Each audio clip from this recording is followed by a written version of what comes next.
Lingering Shadows, Book 1 in the Shadows series, written by Juliette Duncan, narrated by Jessie Sweeney. Chapter 1. North East England, 1981. Marrying Daniel O'Connor was a risk, no two ways about it. Lizzy still didn't know why she'd agreed to marry him, but tomorrow, at midday, come what may, she would be saying, "I do."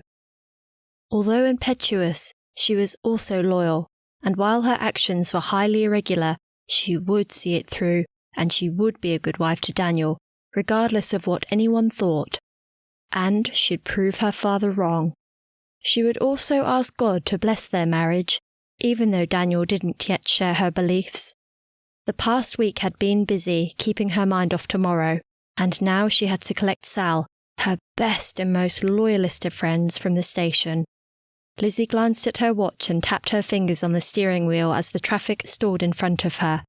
"Come on, you lot! I don't want to be late! Move!" She thumped the wheel and then sped around the car in front that had completely stopped and was going nowhere. The train pulled into the station just as she entered the car park. She zipped into a spot someone had just vacated, jumped out of the car, slammed the door, and sprinted to the entrance, taking the stairs two at a time. People of all sizes and shapes were already piling out of the train onto the platform.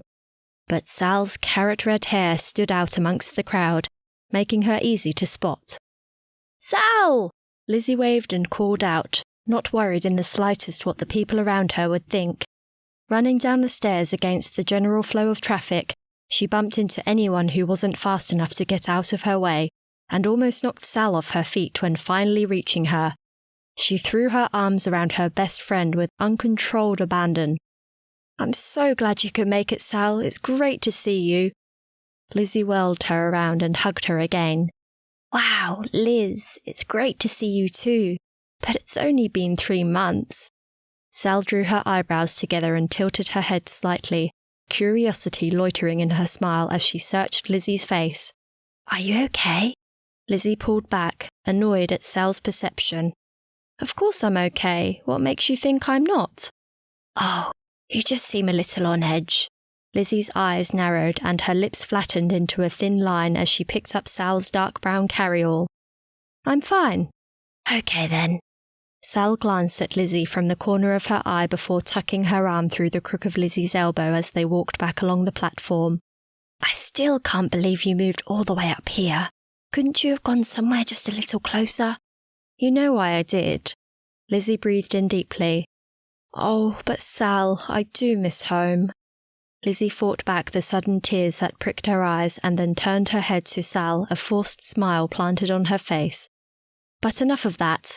Tell me everything that's been happening." All the way to the car, the girls chatted like two long-lost friends, and Lizzy's mind was taking off the events of the morrow yet again. The traffic hadn't lessened, and as she pulled out of the car park, Lizzy turned on the wipers. "A wet day. Great, that's all I need."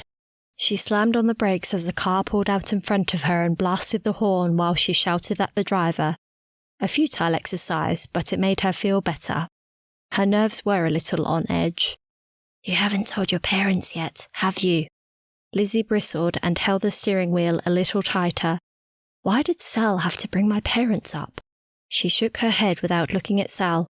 "Don't you think you should?" Lizzy clenched her jaw. Why can't she let things be? Maybe asking her to come was a mistake, but Sal was her best friend. She put her foot down to beat the lights that had just changed to amber. "No, and I don't feel bad about it. They'd never agree to me marrying him, so I'm just going to do it. I know they'll be angry when they find out, but it'll be too late to do anything about it then. They shouldn't have been so horrible to him." "Are you sure you know what you're doing, Liz? Have you prayed about it?" Sal's eyes bored into her. Lizzy wasn't game to look. Maybe I should tell her how I'm really feeling. But if she knew the truth, Lizzy was sure that Sal would try her best to stop her from marrying Daniel, and it wasn't worth the risk. Having set her path, Lizzy was determined to stick to it. She'd actually contemplated calling it off a few times over the past couple of weeks, but the prospect of being alone again made her banish those thoughts immediately. It had to be better with someone than to be lonely. Lizzy took a deep breath and calmed herself. Yes, I've prayed about it, and yes, I do love him. I know what I'm doing, Sal, even if you think I don't. She slowed down to take the next corner. He's a bit of a lad, so different to Matthew. But I love him. He makes me laugh and smile. I feel happy when I'm with him. She turned her head and glanced at Sal. I know what you're thinking, and you might be right. I probably am marrying him on the rebound. But you know what? I don't care. I can't handle being on my own any longer. She wiped the tears from her eyes and hoped Sal hadn't seen them. Sal looked at her intently. I hope you'll be happy, Liz. I really do. They sat quietly the rest of the way to Lizzy's apartment on the outskirts of town. The streetlights had come on early, and the drizzle had increased to light rain. The windscreen wipers were doing their thing, and their squeak reminded Lizzy that she needed to get new blades. This is it, home sweet home. Lizzy pointed to the block of apartments on the left as she reversed into a small gap on a narrow street lined with cars. 4 stories high and spanning half a block, the complex's only redeeming feature was the garden that ran between the brown brick walls and the footpath. It's better on the inside, she said as she saw the look on Sal's face. I would hope so. Sal raised her eyebrows. Bit of a come down, Liz. Are you going to live here once you're married? For a while. It really is much better on the inside. Lizzy opened the car door and climbed out.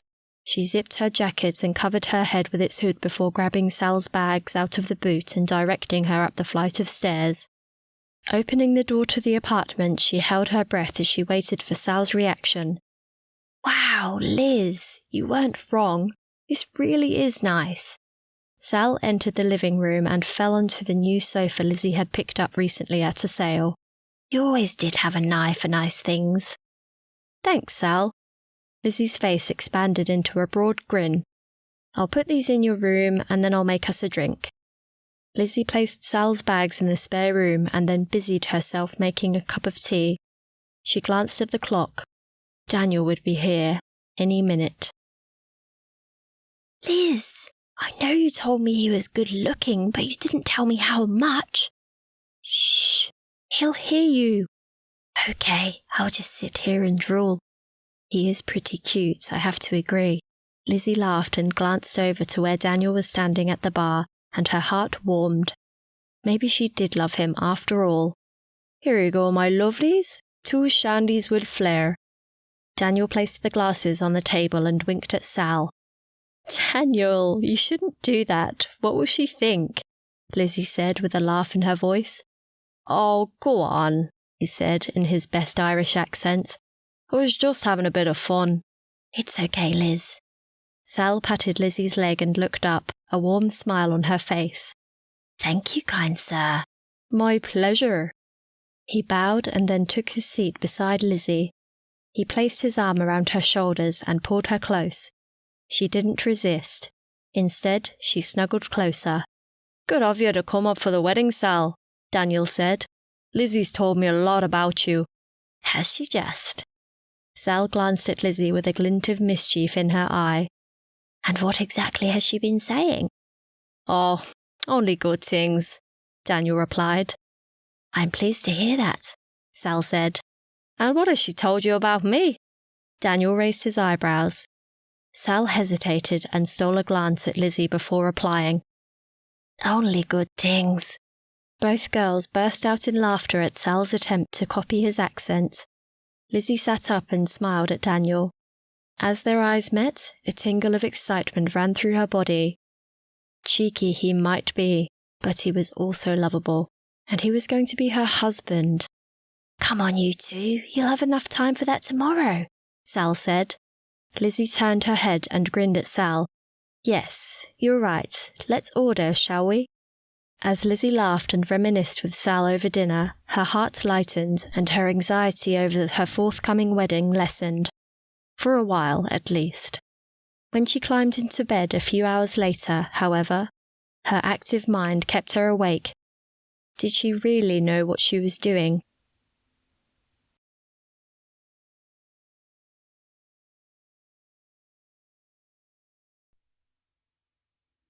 Chapter 2.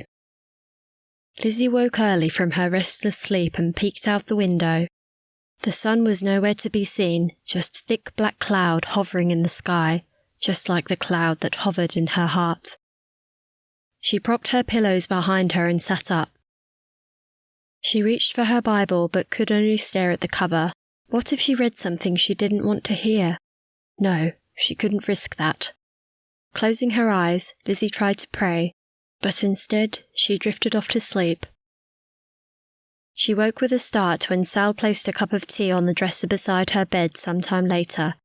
Sal sat down and took her hand. Hey.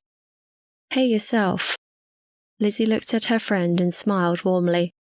The knot in her stomach she didn't know was there loosened. No need for words. They knew each other so well after all they'd been through. Her heart lifted knowing Sal was here to support her on this day. Lizzy wished she could talk honestly, but probably had no need. Sal knew. Come on, kiddo, we need to get you ready for your big day. Sal stood and opened the curtains. I think that man of yours is chomping at the bit to marry you. Lizzy laughed at the thought. How many times had he suggested they run off and get married at Gretna Green, and how many times had she told him they were almost doing the same thing anyway? She straightened herself and sipped her tea. This was it. She would go ahead with the wedding, right or wrong. She lifted her head, and her eyes met Sal's. Okay, kiddo, let's get this show on the road. The hour or so she and Sal spent at the beauty salon having their hair and makeup done had been relaxing, but now they were back at the apartment, and the time had come to get ready. Do you want something to eat before we begin? Sal called out as she put the kettle on. I think I'll have a cup of tea and some toast. Maybe not. Lizzy rubbed her stomach. I don't know I could eat anything. Sal looked at her tenderly. Are you sure you're okay? Lizzy paused for a moment and took a breath. Yes, I'm fine. It's just hard to believe it's all happening. She smiled at Sal and reached for the cross hanging around her neck. I'll go fetch my dress. She'd chosen a simple dress to get married in. After all, it was a morning wedding at the register office. A full-blown wedding gown would have been over the top. Come on, let me do that. Sal placed her tea and toast on the table and took over from Lizzy. Maybe she could have done it herself, but Lizzie's hands were shaking, and she was having trouble doing up the little buttons on the front of the bodice. As she stood there while Sal battled with each tiny button, she was aware of the clock ticking. Not much longer now. There you go. Let me look at you. Sal stepped back and Lizzy turned around slowly. Beautiful. Thank you, Sal. Lizzy looked at herself in the mirror. Maybe she did look beautiful today. Well, almost. Besides Sal, she often felt very plain, but today with her hair done nicely and her makeup done properly, and wearing the dress the shop attendant had insisted suited her perfectly, maybe she did look beautiful. The taxi arrived and Lizzy and Sal walked carefully down the stairs and climbed into the back seat. The rain that had been threatening still held off, and although the sky was still grey, small patches of blue were visible in the distance. Maybe the sun would beat its way through the clouds and shine down on this day after all. She could always hope. Are you nervous? Sal asked as the taxi made its way along the streets towards the town centre. Lizzy looked down at her hands before replying. A little. I'm not surprised. It's not too late, you know. Tears formed in Lizzy's eyes at Sal's gentle, caring tone. Sal reached out and squeezed Lizzy's hand. You don't have to go through with it, you know. Lizzy looked out the window, forcing her tears to stop. It wouldn't do to turn up at her wedding with red eyes and mascara blackening her cheeks. She pulled a tissue out of her purse and dabbed her eyes. With the flow of tears stopped, she took control of herself and turned back and looked at Sal. I'm okay. I know it's not what I wanted, but Daniel loves me. And I do love him. It's just last-minute nerves, that's all. Okay then. Sal squeezed her hand again. If ever you need to talk, you know where I am. The taxi pulled up outside the Guild Hall. On a sunny day, the dark-coloured sandstone building would have looked more appealing, but on this dreary winter's day, it looked cold and unwelcoming.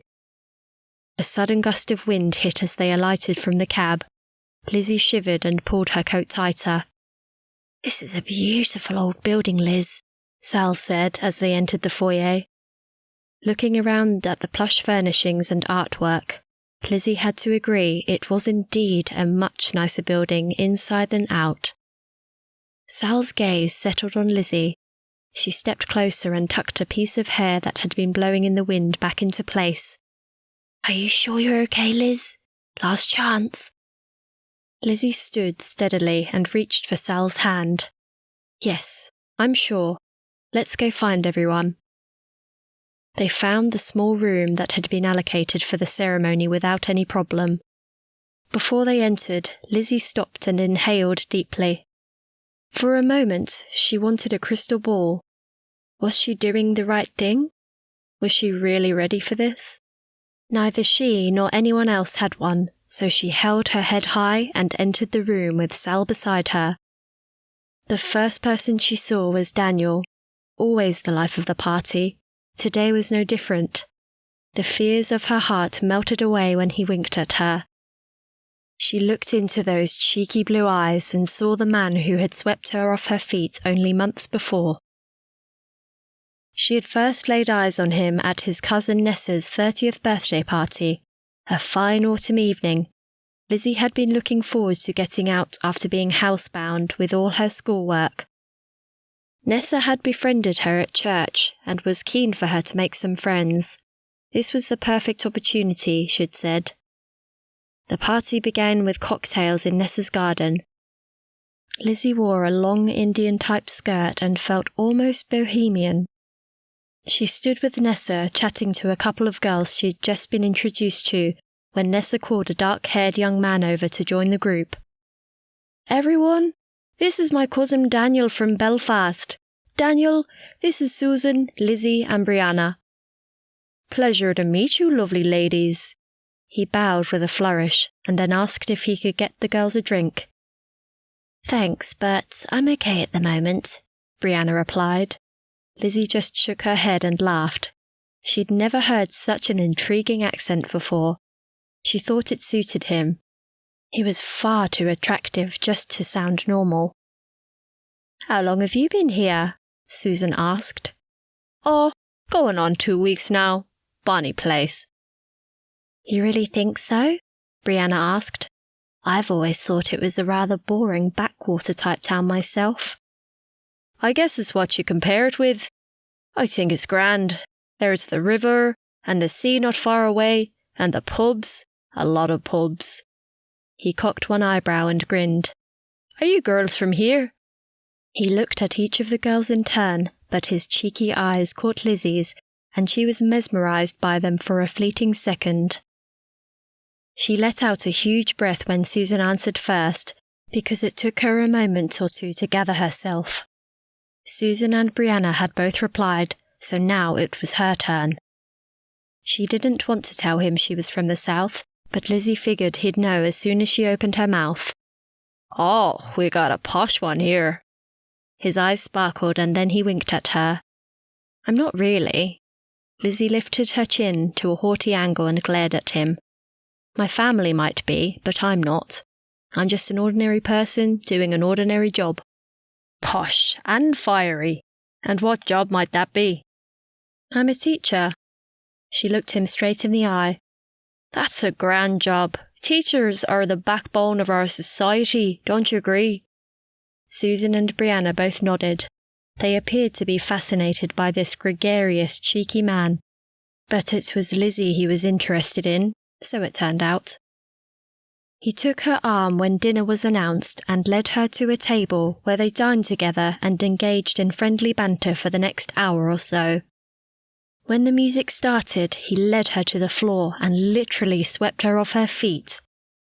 You dance very well, Elizabeth, he whispered in her ear, causing her pulse to race. Being from a posh family, she certainly knew how to dance, but she'd never danced like this before. What would Mother think if she could see her now? Casting that thought aside, Lizzy decided to enjoy the moment. Perhaps he was holding her just a little too close, but she didn't push him away. Lizzy didn't know what he saw in her. She was plain, nowhere near as attractive as either Susan or Brianna, but he was taken with her, and she with him. Maybe her rebellious spirit had attracted him. Whatever it was, they spent the rest of the evening together, and when it came time to leave, he asked if he could see her again. She didn't hesitate. She was ready for this. Maybe at last I can forget Matthew. "Lizzy, there you are! And what a treat for sore eyes, might I say!" Daniel strode towards her and was about to wrap his arms around her when his mate Jono stepped between them. None of that yet. Wait until you've tied the knot, man." "Get out of here, Jono. Can't I give my lady a peck on the cheek?" "Wait until you're legally wed. It's bad luck if you kiss her beforehand." "Says who?" "Says me." "Okay then. Well, let's get this show on the road and then I can kiss her all I want, right?" He looked at Jono and then at Lizzy. "Lizzy, you ready?" "Yes, Daniel. Let's do this." She smiled at him. How handsome he looked in his pinstriped suit. He loved wearing nice clothes, but the suit made him look suave and sophisticated. A thrill of excitement ran through Lizzy's body at the thought of being alone with this man later in the day. Only 10 people were present, plus the officiating celebrant. Daniel, Lizzy, Sal, Daniel's cousin Nessa and her husband Riley, Daniel's mate John, Lizzy's fellow teachers, Janie and Robert, and her friends from church, Colin and Linda. Colin had agreed to give her away. "Colin, let's go." She hooked her arm in his as Daniel and Jono took their places beside the celebrant. Sal led the way and stood to the side when she reached the front. Lizzy walked the whole 10 meters with her eyes glued on Daniel's. Colin's hands on hers helped to steady her pounding heart, and she tried not to think of anything apart from marrying Daniel. But in those fleeting moments, images of Matthew and her parents flitted through her mind. "Oh God, not now. I can't deal with it. Later. I promise. Later." Colin placed her arm in Daniel's when they reached the front and gave her a reassuring squeeze before taking his place beside Linda. She heard very little of the ceremony, like an out-of-body experience happening to someone else. Not to Elizabeth Walton Smith of Wiveliscombe Manor in Taunton Dean. The familiar words pulled her out of her trance and back to the here and now. She had heard the words many times before at endless weddings of distant relatives she'd been forced to attend, but now it was her turn. "Do you, Elizabeth Ann Walton Smith, take Daniel Rory O'Connor to be your lawful husband, to have and to hold from this day forward, for better, for worse, for richer, for poorer, in sickness and in health, until death do you part?" She looked at Daniel and saw the sparkle in his eyes. She took a deep breath. "I do." Daniel got his way at last and kissed her long and hard in front of everyone. She felt her cheeks flush and pushed him away gently. He stole one more brief kiss before he turned around and pumped his arm in the air. Someone wolf whistled. She thought it was Jono, and then everyone clapped. She saw the smiles on Sal's and Nessa's faces.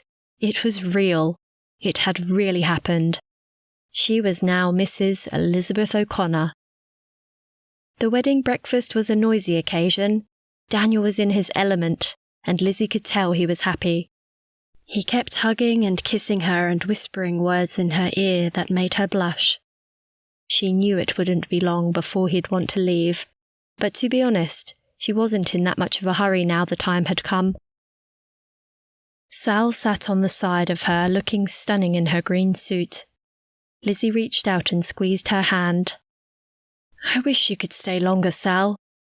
Lizzie's eyes teared up a little and she quickly wiped them away, hoping Sal hadn't noticed. "Oh, sweetie, we'll catch up again soon enough." Sal returned her squeeze and smiled tenderly, almost causing Lizzie's tears to break free. "I wish I could have come up earlier. Such a bother, this work business." Sal's laugh lightened the moment, and Lizzie breathed easier. "I agree. At least we've got a week off now. We'll have to catch up again soon, Sal. I don't know I can bear not seeing you." "Come on, Liz. You've got Daniel to keep you company now." Lizzie caught Sal's eyes, and in that instant, what she'd done hit her like a ton of bricks. She was now married, for better or for worse, to Daniel O'Connor.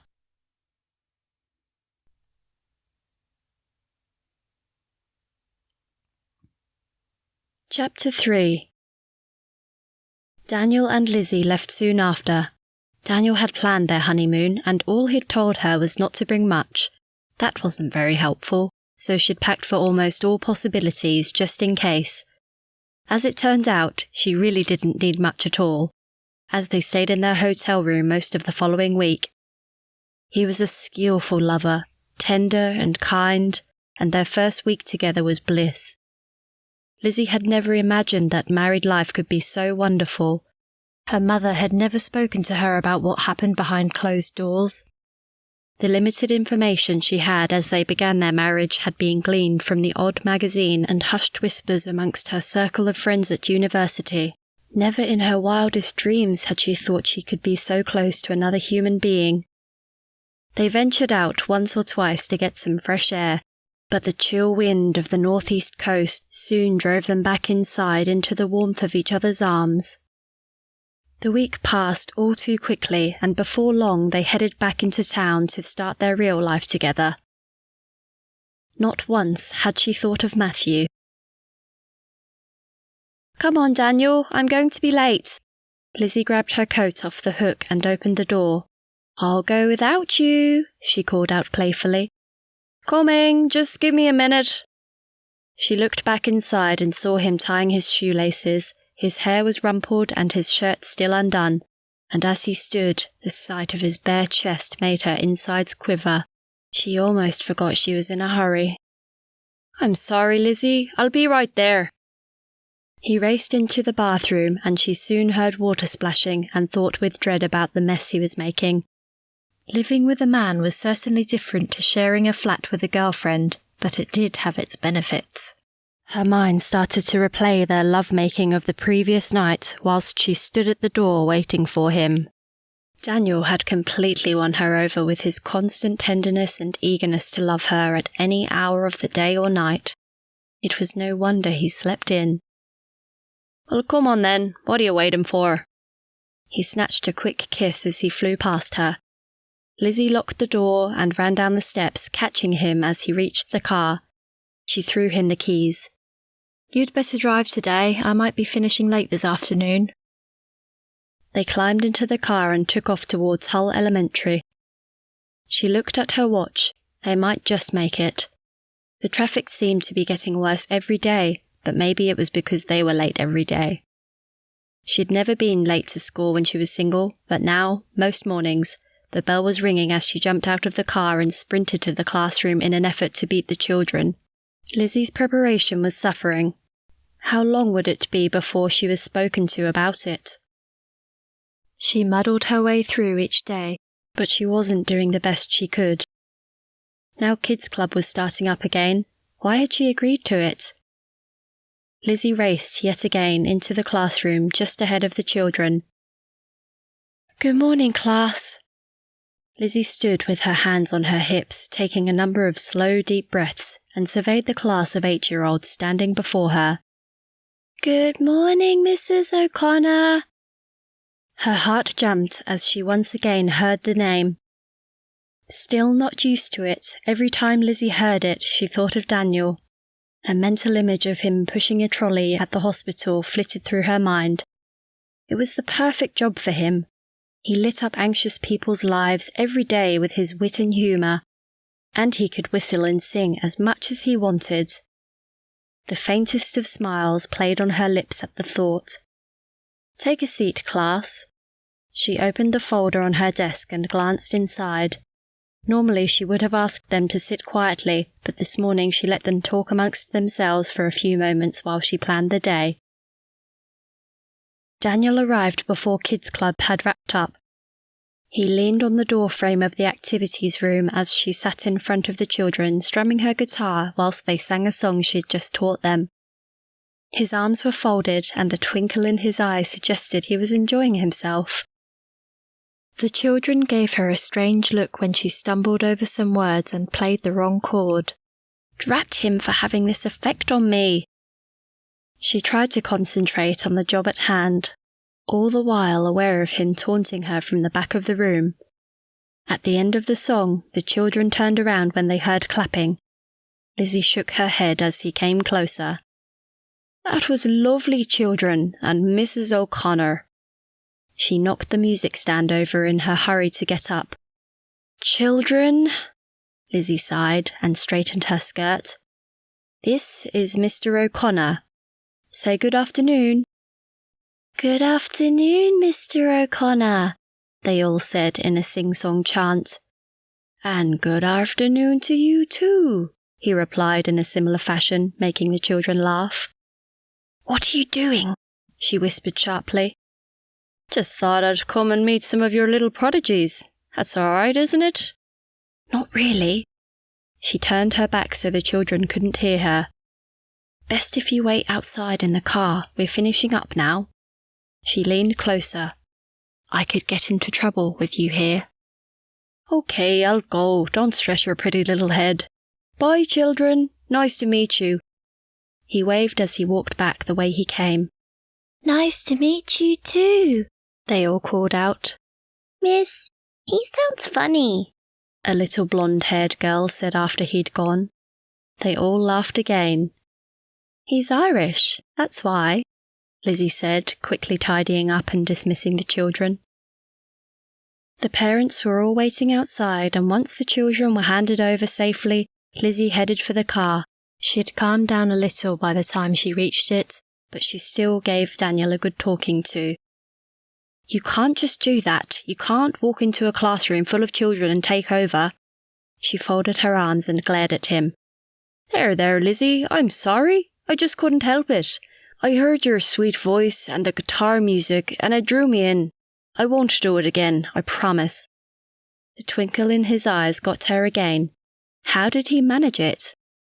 Every time they had had a disagreement, he'd sweet-talk her and apologise. She'd forgive him, and then she'd end up in his arms. It was hard to be angry with Daniel O'Connor for long. The following day, 2 things happened that rocked their almost perfect world. Chapter 4. Lizzy had just stepped into the shower when she heard the phone ring. Daniel, can you get that? Sure, sweetie. When he appeared in front of her several moments later with a startled look on his face, she wondered what had happened. You'd better get out, it's your mother. Lizzy's mouth fell open and her body stiffened. They stared at each other for a moment. How could she have been so stupid? Her mother often called on a Friday morning. What am I going to say? He shrugged and shook his head. For once, he had no words. You're a great help.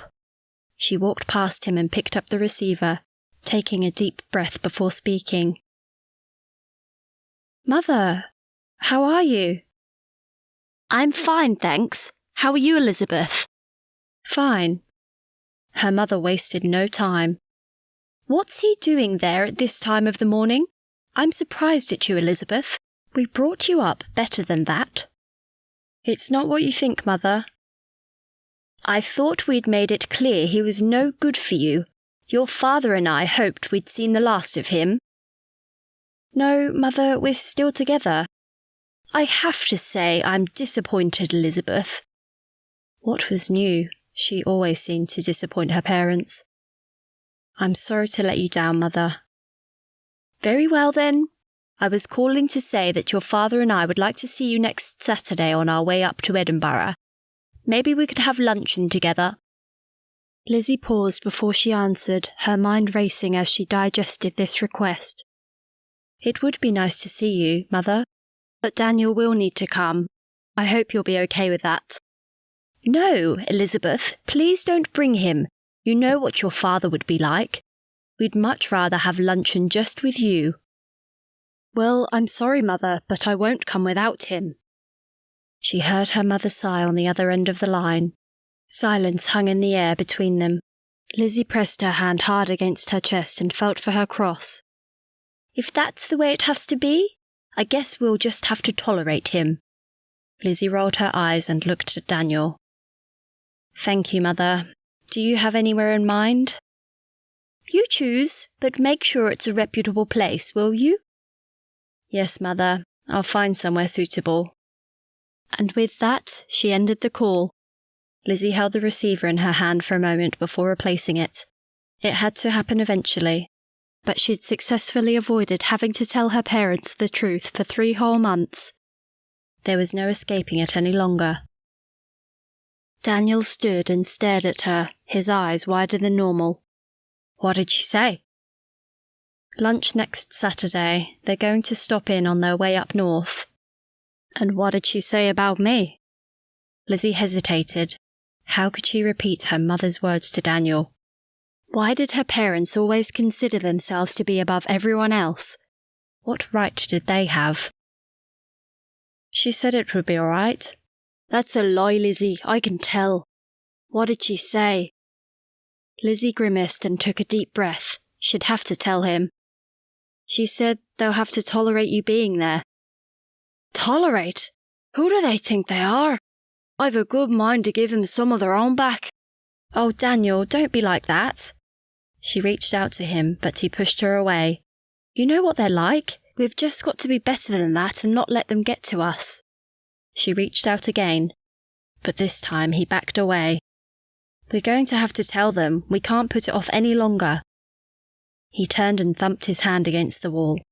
God help me, Elizabeth. I'm going to need patience. Lizzy needed to sit down. She felt faint. The last time she'd seen Daniel like this was the day they'd stormed out of her parents' place at Christmas time. Her heart fell as she recalled that moment.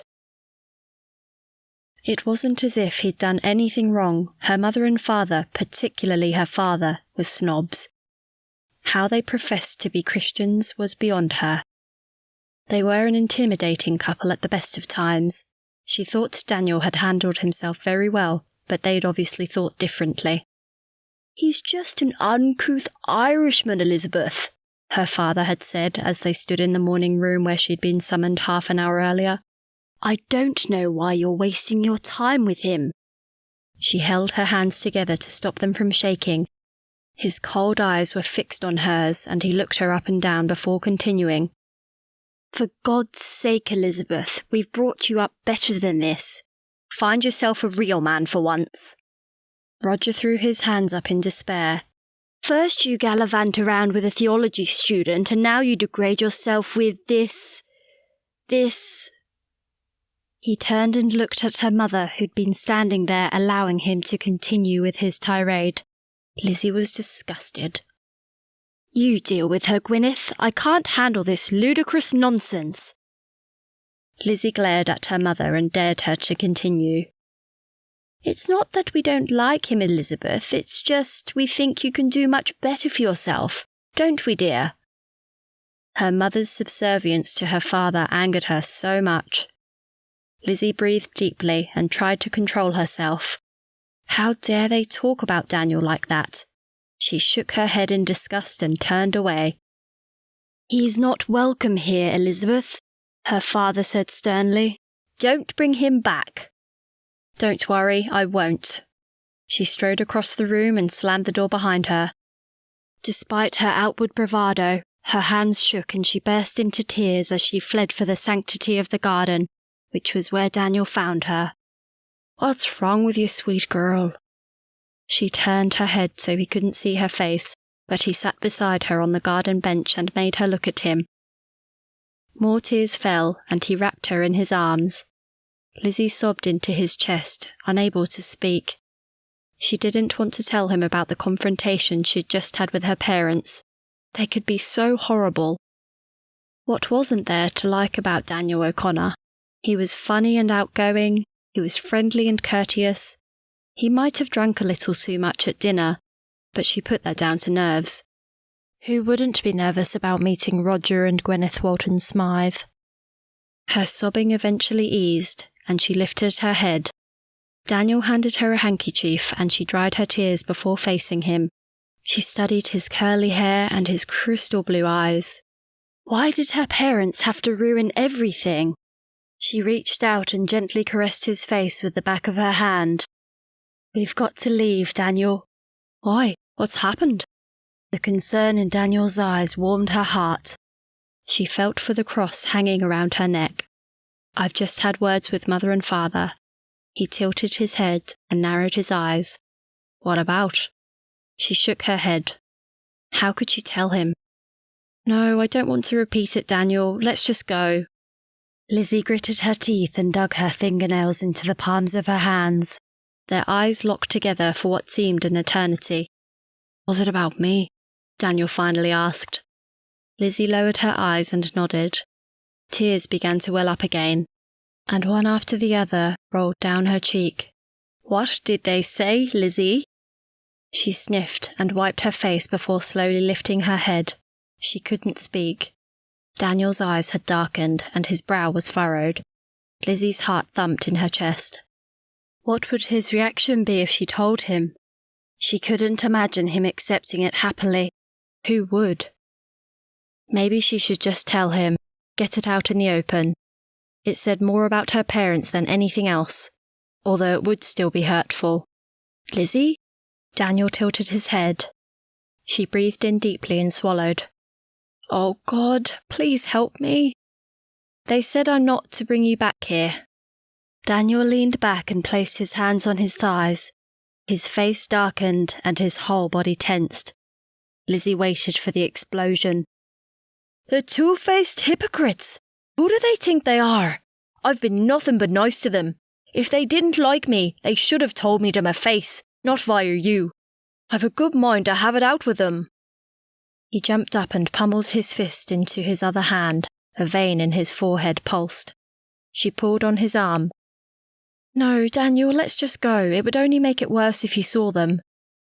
She paused, hoping he'd see sense and calm down. She could only imagine the scene that would erupt if he confronted them. Her eyes pleaded with him. Please, Daniel, please. Daniel's breathing calmed a little, but she didn't like the steely look on his face. She placed herself in front of him and grabbed both his hands. Her heart thumped as she looked into his eyes. Daniel, I won't be coming back either. Let's go. Lizzy exhaled slowly as she felt the tension in his body fall away. He pulled her close and wrapped his arms around her. She rested her head against his chest. Did she really mean what she'd just said? Could she choose Daniel over her parents? At this moment, yes, she could. Daniel loved her. She felt safe wrapped in his arms. Her father had never hugged her or made her feel loved. To him, she was just someone to control, to manipulate. Not the precious daughter she longed to be. No, she'd choose Daniel any day. They held hands as they re-entered the house to collect their belongings. If she'd seen either of her parents, Lizzy would have turned away from them, but they were nowhere to be seen. Taking one last look at the home she'd grown up in as they drove back down the driveway, Lizzy turned to Daniel and smiled, willing her tears to disappear.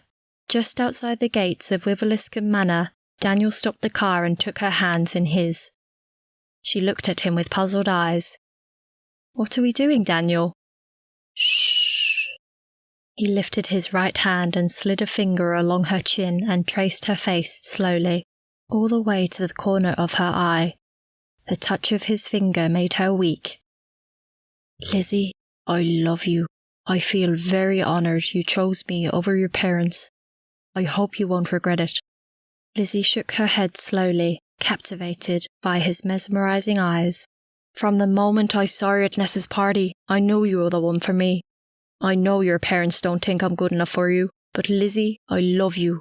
and I want to marry you." He squeezed her hand gently as he took a deep breath.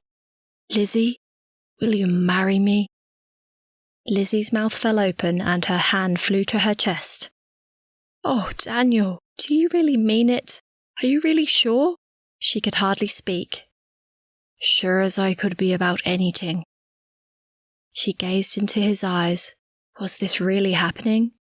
Did she love him enough to marry him? Could she say yes, knowing her parents would have nothing more to do with them, knowing his relationship with God was doubtful? But he loved her, and he'd made her forget Matthew. If she said no, what would happen? Would he leave her? If he did, she'd be beyond despair. Her mind was made up.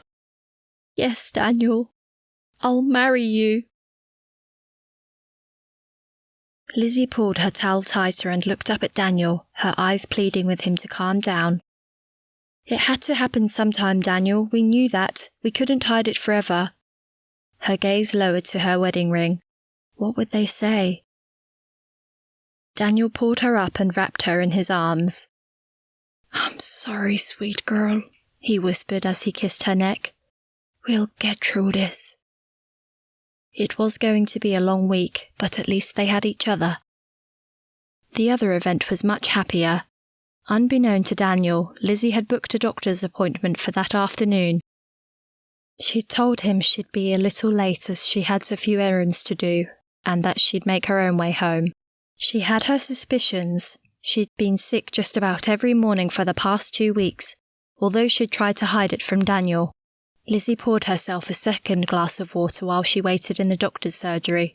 She couldn't sit still for long. Why did doctors always run late? Finally, it was her turn. Dr. Richardson poked her head in the door and looked around at the waiting patients. "Elizabeth O'Connor?" Lizzy nodded and stood and followed the doctor into her consulting room. She took a seat and clutched her hands together. The doctor gazed at Lizzy over the top of her glasses. "Well, young lady, your test has come back positive. You're going to be a mother. Congratulations." Lizzy's hand flew to her chest. She couldn't believe it. She was expecting. "I hope your husband will be pleased," the doctor said. "Oh yes, I'm sure he will be. I'll go home and tell him straight away. How far am I?" 8 weeks, and everything looks fine. But you need to come back for a checkup in 2 weeks' time." Lizzy walked on air as she left the surgery. Surely this news would make it easier with her parents. It couldn't have happened at a better time. She thanked God for this miracle on her way home and apologized for neglecting him of late. She couldn't wait to tell Daniel the news. He'd be so excited. She stopped at Tesco on her way home and picked out a nice piece of meat to cook for dinner to celebrate. She pictured it in her mind. Some pretty flowers picked from the garden in front of the apartment block to brighten their table, and a candle or two lit to create a romantic atmosphere. Quiet music playing in the background. She'd hold his hand, look into his eyes, and tell him he was going to be a father. His eyes would twinkle, and he'd wrap her in his arms and kiss her passionately. "He doesn't need an excuse to do that," she giggled as she walked to the bus stop. The bus ride home was uncomfortable. Friday afternoon rush hour and there was no spare seat. If only the people around her knew she was a mother-to-be, she would have been offered one. But it was early days and it definitely wasn't obvious yet to anyone apart from herself. And she really didn't need a seat. She was young, fit and healthy. But the smell of body odour coming from the man in front of her made her feel nauseous. She didn't want to make a spectacle of herself, so she peered out the window as best she could to take her mind off it. The day had certainly thrown up some surprises. Whilst she'd been almost certain the doctor would officially announce her pregnant, the news that her parents were visiting next Saturday was a shock. She'd played the scene over in her mind 100 times or more already, but she still didn't know how she would tell them their daughter had run off and married the man they'd evicted from their home only months before, and that they were also going to be grandparents. The gardeners had been busy, and the array of spring blooms adorning the footpath was enough to brighten anyone's day. Lizzy checked to make sure no one was watching and quickly picked a few brightly coloured geraniums and petunias before heading upstairs to the apartment. She hoped Daniel had stopped for a pint on the way home, as she wanted to have everything ready before he arrived. She wanted it to be perfect. The apartment was quiet when she entered a few seconds later. It didn't take her long to unpack the groceries and put the meat in the oven. Walking into her bedroom to change out of her work clothes, she thought about what she should wear. Maybe the long Indian skirt she'd worn the night they met? Or perhaps the low-cut summer shift she'd brought recently but hadn't worn yet. She decided on the shift. Maybe she'd even wear a little makeup. Yes, some blusher, mascara and lipstick. Not bad, Lizzy thought, as she stepped away from the mirror to get a better look. Should I put my hair up? She twisted it into a messy bun and secured it with a clip. Yes, that's better. She ran her fingers over her neck and down her chest and closed her eyes, imagining they were Daniel's hands caressing her. She sighed in anticipation. The smell of roast meat cooking suddenly hit her and brought her back to reality. She just made it to the toilet in time and promptly brought up the whole contents of her day's food intake. She'd heard about morning sickness, but this wasn't the morning. She never knew it would be like this. Lizzy cleaned herself up and headed back to the kitchen, with a little less enthusiasm for cooking than before.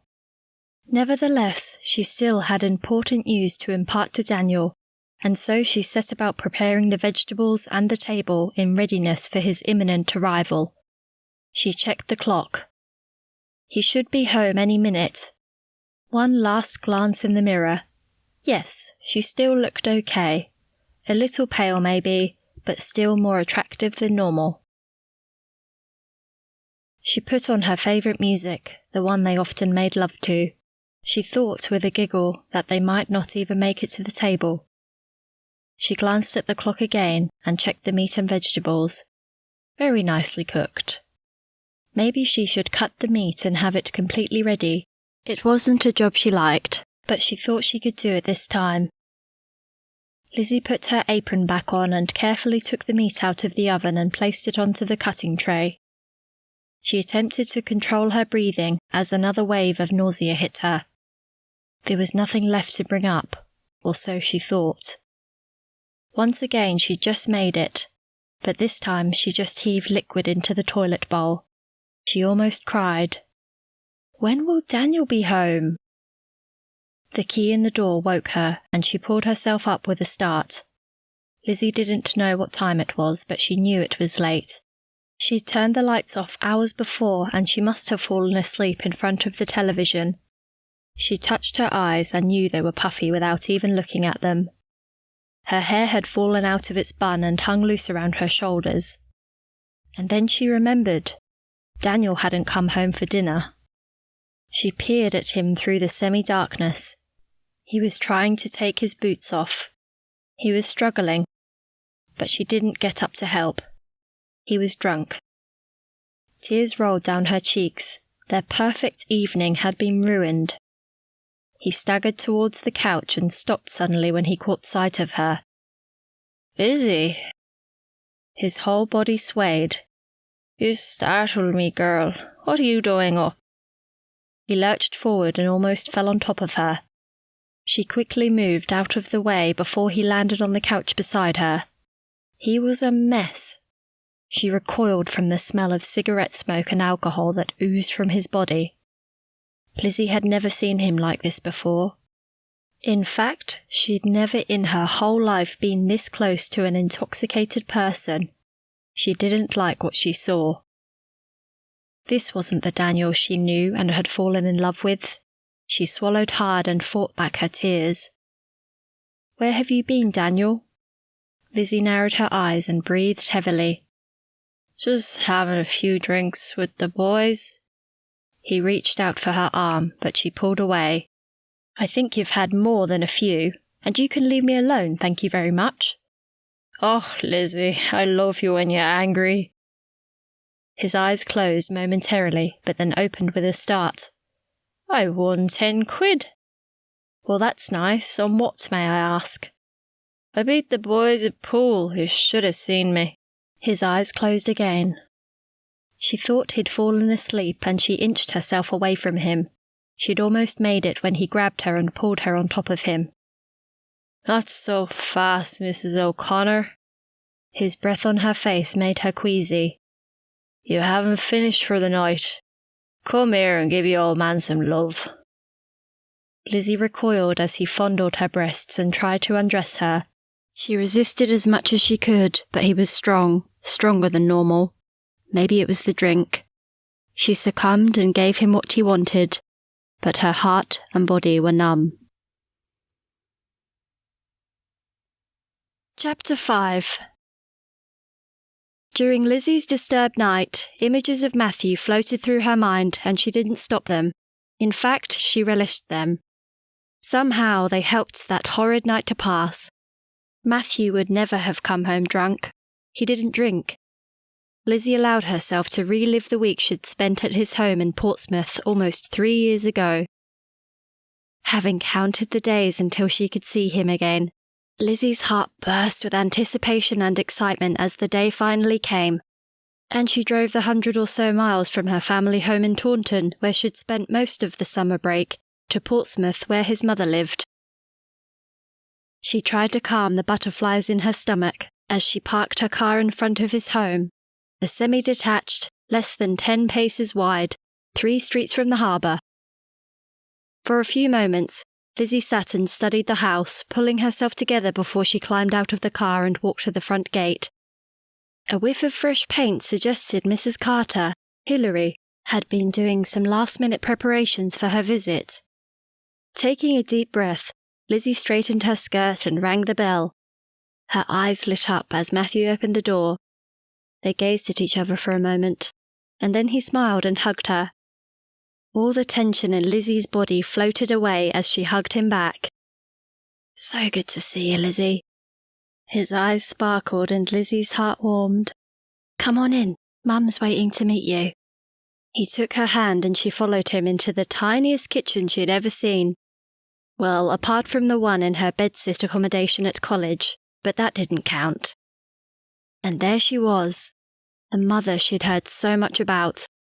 The mother who'd raised 2 boys alone after their father had died in a traffic accident years ago. The mother who'd brought them up in the ways of the Lord and encouraged them both to go to Bible college and study for the ministry. Hilary Carter greeted her with a warm kiss and directed her to the table. Lizzy relaxed and smiled at her. She took a seat beside Matthew and reached for his hand, her heart beating faster as their hands joined. Hilary offered her tea and freshly cooked scones and asked how her trip had been. Lizzy could see where Matthew's temperament had come from. A dainty, quiet, and particular lady, but also serious and perceptive. Lizzy felt scrutinised. How long have you lived here, Mrs. Carter? It's a lovely home. Lizzy's heart fluttered as Matthew squeezed her hand. Since my wedding day, 33 years next month, Mrs. Carter replied wistfully, glancing at the photo taking pride of place on the wall directly opposite the kitchen.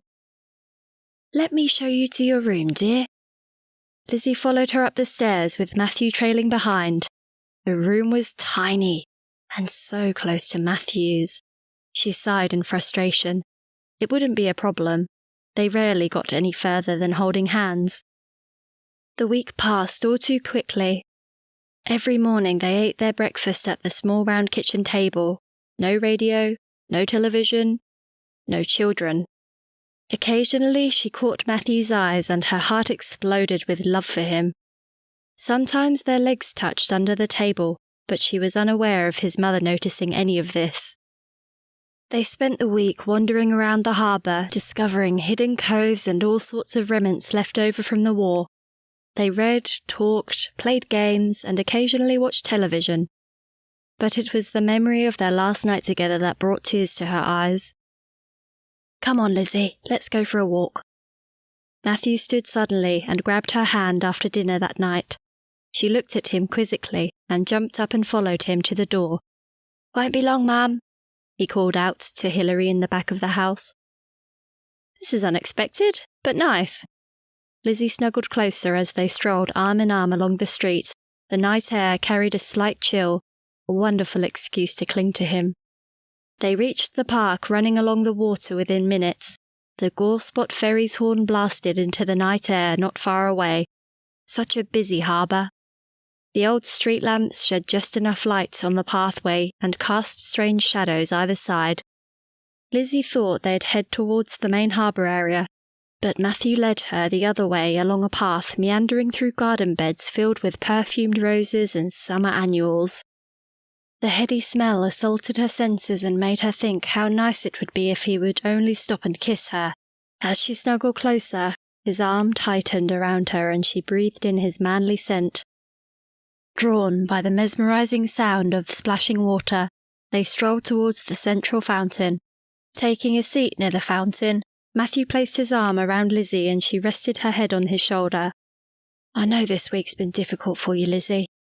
Matthew reached out and gently lifted her face. His lips were so close she could taste his sweet breath. Her heart pounded. I'm going to miss you, Elizabeth Smythe. His sparkling eyes looked deeply into hers as he traced her face with the tip of his finger. Her heart beat even faster as he lowered his head and brushed his lips against hers. Lizzy, he whispered as he held her face in his hands and kissed her gently. If only this moment would last forever. Sunlight filtering through the flimsy curtains woke Lizzy the following morning. She opened her eyes just enough to see Daniel sleeping beside her, and then curled her body into the fetal position and squeezed her eyes closed again. Their honeymoon was over. Tears rolled down her cheeks onto her pillow. Drat you, Matthew, why did you break it off? Daniel grunted and rolled over. Lizzy turned her head and looked at him. If only it was Matthew lying there instead of Daniel. More tears trickled down her cheek. She wiped them away. But it wasn't Matthew she married, it was Daniel. A sudden wave of nausea hit her and she threw off the bed covers and raced for the bathroom. For a moment she'd forgotten she was pregnant. When Lizzy returned to the bedroom, Daniel was leaning against the pillows.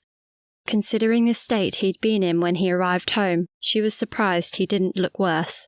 His hair was rumpled and his eyes were blurry, but other than that, he didn't look much different to any other morning. Lizzy stood in the doorway with her arms folded and glared at him. Well? She broke the silence. I'm sorry, Liz. I only meant to have a couple. I just got carried away. He tilted his head and reached his arms out. Come and give me a cuddle. Still upset, she wasn't prepared to forgive him that quickly. Was it the phone call that did it? Lizzy's eyes narrowed. He shrugged and breathed deeply, shaking his head. I don't know, Liz. He looked at her with puppy dog eyes.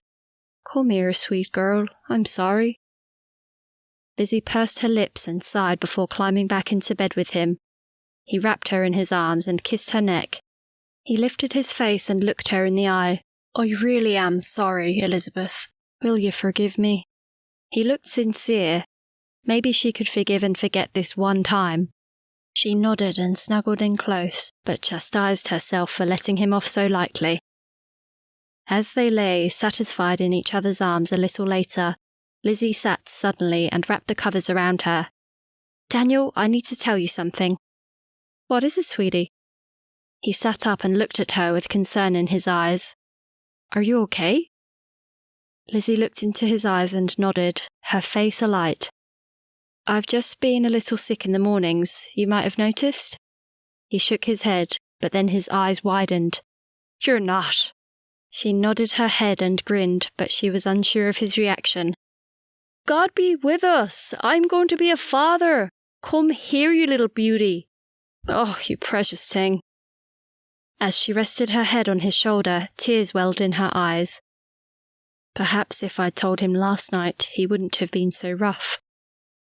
Lizzy watched in amazement as Daniel ran around and did everything. He made her rest while he cleaned the apartment, he made her cups of tea, and he even made dinner. Well, he didn't actually make it. He reheated the dinner she'd cooked the previous evening. She lay on the couch reading a magazine, watching him out of the corner of her eye buzz around like an excited child. It was a strange but pleasant sight, and love for him smouldered and took root in her heart. What a difference the news of their impending parenthood had made. At least for now, her parents' visit had faded into the background. I'll be able to teach him to ride a bike, I can take him fishing, I'll be able to play football with him. Oh, Lizzy, this is the best news yet. It went on like that for a whole weekend. Then Monday came. Most days, Daniel dropped Lizzy at work and picked her up in the afternoon. She always had plenty to do in the classroom and so was never too worried if he was a few minutes late. That Monday afternoon, she glanced at the clock and expected him to be there at any minute. She wanted to finish her planning for the next day, so she focused on what she was doing, trying to get it all done before he arrived. The next time she looked at the clock, another hour had passed. Lizzy stood and looked out the window. Neither Daniel nor the car were in sight. She packed up anyway. As she walked the short distance to the car park, she shivered and put on her jacket. Taking a seat on the brick retaining wall surrounding the car park, Lizzy checked her watch and looked out onto the road. All of a sudden, her hands felt clammy. What if he's had an accident? She stood and ran closer to the road. The cars were almost at a standstill in the rush hour traffic. Lizzy peered both ways. He usually came from the left, but the white Ford Escort wasn't amongst the cars trundling along in either direction. Maybe she should call the hospital. The phone box was just over the road. She took a deep breath to calm herself down. Just about to cross the road, her hand flew to her chest, and she breathed a sigh of relief as the Escort came into sight. I'm sorry, sweetie, I lost track of time. Daniel reached over and opened the door for her. Lizzy climbed in and looked at him. You've been drinking. The relief she'd felt a moment earlier instantly disappeared. He feigned a sad look, and his cheeky eyes almost made her forget how annoyed she was. But it didn't work. Lizzy shook her head and narrowed her eyes. The memory of him coming home drunk just the other night was too fresh in her mind to allow her to forget that easily. The boys shouted me a few when they found out I was going to be a dad.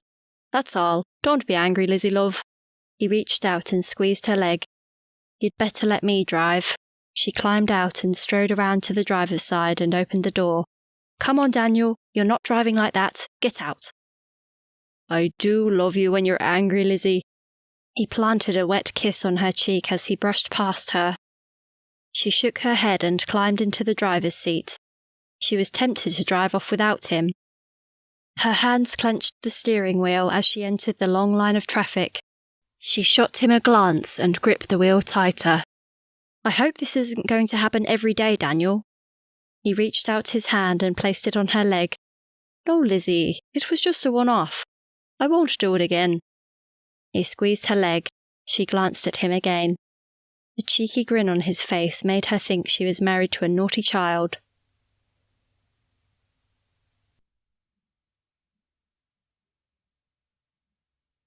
Chapter 6.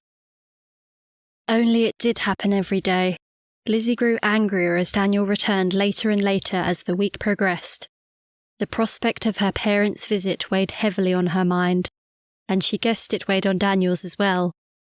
Talking about it was impossible, given his state of inebriation every night, and every morning they were in a hurry, and so it never happened. 6 p.m. Friday evening, she gave up waiting and called a taxi. Home alone, Lizzy heated a can of spaghetti for dinner. She didn't feel like anything at all, but she had to eat something for the sake of the baby. She took her plate and sat on the couch, put her feet up and flicked on the television. A tear rolled down her cheek as she stared at the screen. How could she sit with her parents in the restaurant of the Grand Hotel tomorrow lunchtime and convince them she had made the right decision when she herself was not convinced? Would Daniel even turn up? She grabbed a tissue and blew her nose. Maybe it'd be for the best if he didn't come. That way she could put off telling them. She put her bowl of hardly touched spaghetti on the side table and then slumped against the cushions. Was that a coward's way out? Probably, but right then she didn't care. Daniel sat at the bar, cigarette in one hand, a pint in the other. He'd lost count of how many he'd had. and now he didn't care. At one stage, Jono had encouraged him to go home, but Daniel shook his head and told him he couldn't do it. I can't go, Johnny, I just can't. I'm no good for her. His voice was slurred and his eyes had glazed over. Hunched over his drink, he almost fell off the stool. Come over here, then. He looked up as Jono helped him off the stool and into an alcove. What will you tell her? Daniel pulled out another cigarette but struggled with his lighter. Here, let me help. Daniel leaned forward and allowed Jono to light it for him before taking a long drag. Dunno, mate, but she'll probably throw me out. Lizzy hardly slept, drifting in and out of conscious thought and desperate pleas to God. Her anger grew. Anger with herself, with Daniel, with her parents. The very thought of her parents caused heart palpitations. She didn't want to see them. Sleep must have come at some stage, as daylight peeping through the curtains woke her. Pulling herself up, she looked around. No sign of Daniel. It was cold and empty without him. Where was he? Where had he slept? Was he okay? She picked up her spaghetti bowl and placed it in the sink. The colourful spring blooms in the garden below caught her eye. Her mother's garden would be in full bloom right now. The garden she loved playing in as a child. Her mother's pride and joy. An award-winning garden overflowing with colour and design.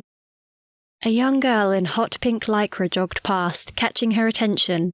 An elderly couple out for a morning stroll with their equally old, overweight Labrador made her smile. Then her gaze was drawn to the spot where hers and Daniel's Ford Escort was normally parked. The spot was empty. She closed her eyes and gripped the bench. God, I need you today. I know I don't deserve your help, but please help me. She turned around and walked to the shower. Lizzy was relieved that Daniel hadn't returned before she left. It made it easier. She dressed herself in a skirt and blouse her parents would approve of, rather than the hippie-type clothes they abhorred, but she preferred. The little baby bump was hidden, and she hoped she'd put on enough makeup to complete the facade. She glanced at herself in the full-length mirror in her bedroom, and was pleased with the transition from Lizzie O'Connor to Elizabeth Walton Smythe. Before she left, she removed her wedding ring and placed it on her dresser. She checked her watch and called a taxi. Her heart pounded as it pulled up outside the Grand Hotel. She paid the taxi driver, climbed out and stood on the pavement. How she wished she was anywhere but here at this very moment, but she had no choice. So she steeled herself and walked towards the entrance of the hotel where she'd agreed to meet them at midday.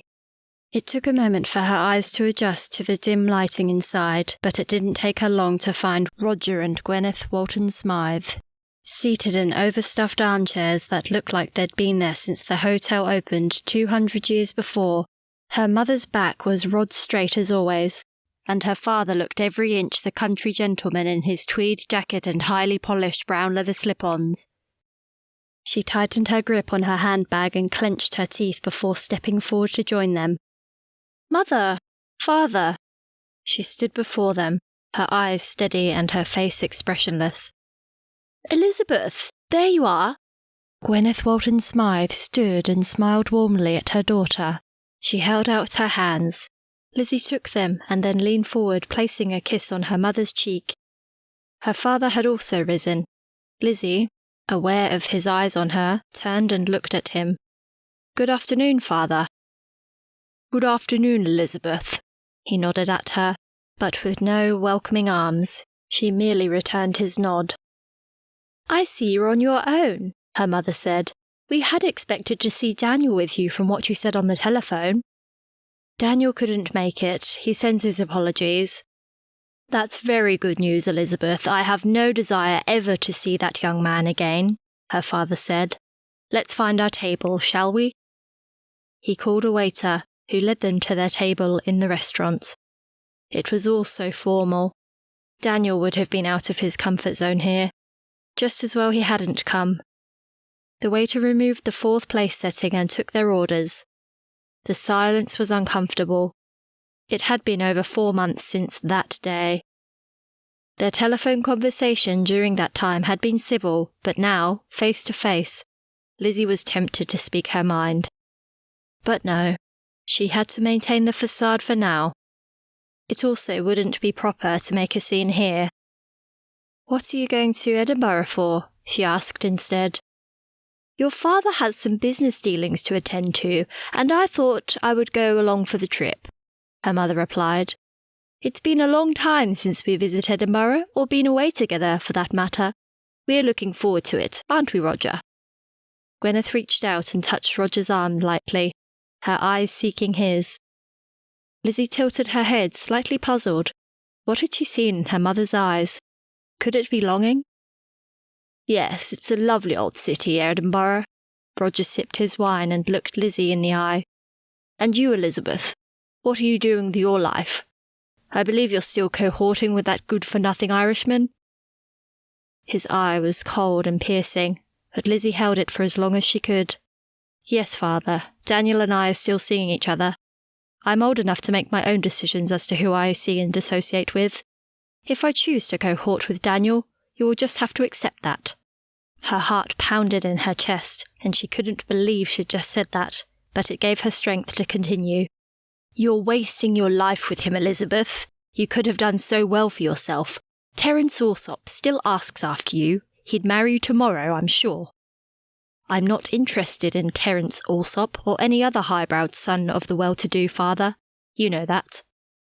Lizzy's muscles tensed and she fought hard to control her anger. "Be it on your own head, then, is all I'll say. I don't know what you see in him."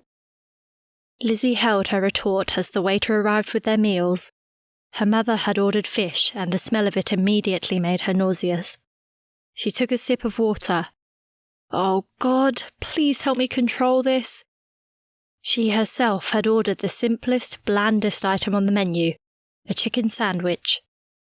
"Aren't you hungry, Elizabeth?" her mother asked a few minutes later. Lizzy's sandwich lay there, barely touched. "Please excuse me," she said as she stood. She placed her napkin neatly on the table and then walked briskly to the bathroom, hoping she'd make it. "I'm concerned for her, Roger. She doesn't look well," Gwyneth said to Roger once Lizzy had left the table. "It's hanging around with that lout that's doing it." His eyes narrowed and he breathed heavily. "I've a good mind to find him and give him a piece of my mind." "You can't do that, Roger. As much as we don't like him, Elizabeth obviously does. Perhaps in time she'll come to her senses. We can only hope." She reached out and touched his arm. "Don't be too hard on her, Roger. We don't want to lose her." Roger Walton Smythe looked into his wife's eyes. Maybe she was right. Elizabeth was their only daughter, after all. Such high hopes he had held for her when she was younger. He'd pictured her riding at Royal Windsor, graduating from Oxford University with honours, and marrying Terence Alsop. But now... He shook his head and looked away. "Are you all right, dear?" Gwyneth asked when Lizzy returned. Lizzy had tried to freshen herself as best as she could, but how much longer could she keep it up? She took her seat and placed her napkin on her lap. "Yes, Mother, I'm fine, thank you." Picking up her sandwich, she forced herself to take a bite. When she looked up, she followed the direction of her mother's eyes and froze. They were fixated on her left hand. A ring mark. Her body sagged. She slowly lifted her eyes and looked at her mother. Elizabeth, please don't tell me you're married," Gwyneth stammered. Lizzy felt so sorry for her mother in that moment. The colour drained out of her mother's face, and Lizzy feared she might faint. But Lizzy couldn't deny it. She lowered her hand onto her lap and breathed deeply. "I know you'll both be disappointed, but yes, Daniel and I are married. We were going to tell you, but then Daniel couldn't make it." Her voice trailed off. Silence sliced the air like a knife. Lizzy's heart pounded in her chest. What would they say? "Get out of here immediately, Elizabeth. You disgust me." Her father stood so fast he knocked his chair over. The waiter ran to help, and every diner in the restaurant stopped eating and gaped at the spectacle. Lizzy looked at her father and rose. His nostrils flared and his face had reddened. "Very well, father, but you might also like to know you're going to be a grandfather." And with that, she spun on her heels and strode out of the restaurant. Gwyneth gasped at Lizzy's announcement and reached out to her, but it was too late. Lizzy had disappeared out the door. Gwyneth stood unsteadily and grabbed Roger's arm. "We need to go after her, Roger. We can't just let her go like that." "I don't know why we should. I don't understand her at all, Gwyneth. Why would she do such a thing?" Roger ran his hands through his hair and paced on the spot. "For a number of reasons I can think of." Gwyneth took a deep breath and squared her jaw. "Pay the bill, Roger, then we'll go look for her." Roger's gaze darted around the restaurant. The other diners had resumed eating and talking, almost as if nothing had happened. He straightened his jacket, lifted his chin, and paid the bill. Outside the hotel, Roger and Gwyneth stood together on the pavement, their eyes scouring the immediate area for any sign of Lizzy. "She can't have gone far. Maybe she's in the park," Gwyneth said, pointing across the road. Roger looked at his watch and drew in a long breath. Gwyneth stared at him. "How dare you, Roger? She's your daughter, and she's pregnant. We might not like it, but we don't want to lose her completely. We need to find her." Roger narrowed his eyes and pursed his lips, but followed Gwyneth across the road. "I think I see her." Gwyneth grabbed Roger's arm and pulled him along the path to the right to where Lizzy sat on the park bench. Lizzy's head hung low with her arms wrapped around her stomach. She looked up as her parents came to a standstill in front of her. "I won't talk unless you're civil." She crossed her arms pertly and pulled herself up. "We'll try, Elizabeth. We'll try." Gwyneth sat beside her daughter and placed her arm gently around Lizzy's shoulder. Lizzy fought the impulse to pull away, but remained still. "Are you really expecting?" Gwyneth's voice was surprisingly soothing, and her touch calming. Lizzy hadn't been this close to her mother for many years. Her perfume was still the same, Chanel No. 5. Its distinct, fresh smell evoked so many memories, but right now it made her queasy. She tilted her face slightly to her mother's as she inched away and nodded, her eyes glistening. Tears rolled down Gwyneth's cheeks. How long had it been since she'd seen her mother cry? Lizzy fetched a tissue from her bag and handed it to her. "I'm sorry, Elizabeth. It's just such a shock." Gwyneth dabbed her eyes and took a deep breath before continuing. She squeezed Lizzy's hand and searched her eyes. "How are you, dear? Are you feeling okay?" Lizzy inhaled deeply and blinked back her own tears. She had to remain strong. "Yes, thank you, Mother. I'm keeping reasonably well." Gwyneth squeezed Lizzy's hand again, a warm smile growing on her face. "We couldn't leave without finding you, Elizabeth." Gwyneth tilted her head and looked to Roger for support. The scowl on Roger's face left no doubt about his feelings. "This is a sorry mess you've gotten yourself into, girl. I assume you married him because he got you pregnant?" He studied Lizzy with thinly veiled disapproval.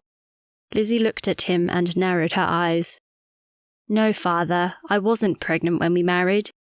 She straightened her shoulders defensively. "In fact, you might be surprised to learn I was unblemished when we married." "I find that hard to believe." Roger turned his back and folded his arms, his head lifted high and his back as straight as a rod. "Believe it or not, it's true." Lizzy stood and spoke to her father's back, hands defiantly placed on her hips. "I also happen to love Daniel. I don't care what you think, Father, but Daniel and I are married, and we are having a child. Deal with it in whatever way you see fit." She turned and looked at her mother, her demeanour softening. "Mother, I hope you're happy about the news. I'm sure you'll be a wonderful grandmother." Lizzy smiled warmly at her and then took a deep breath.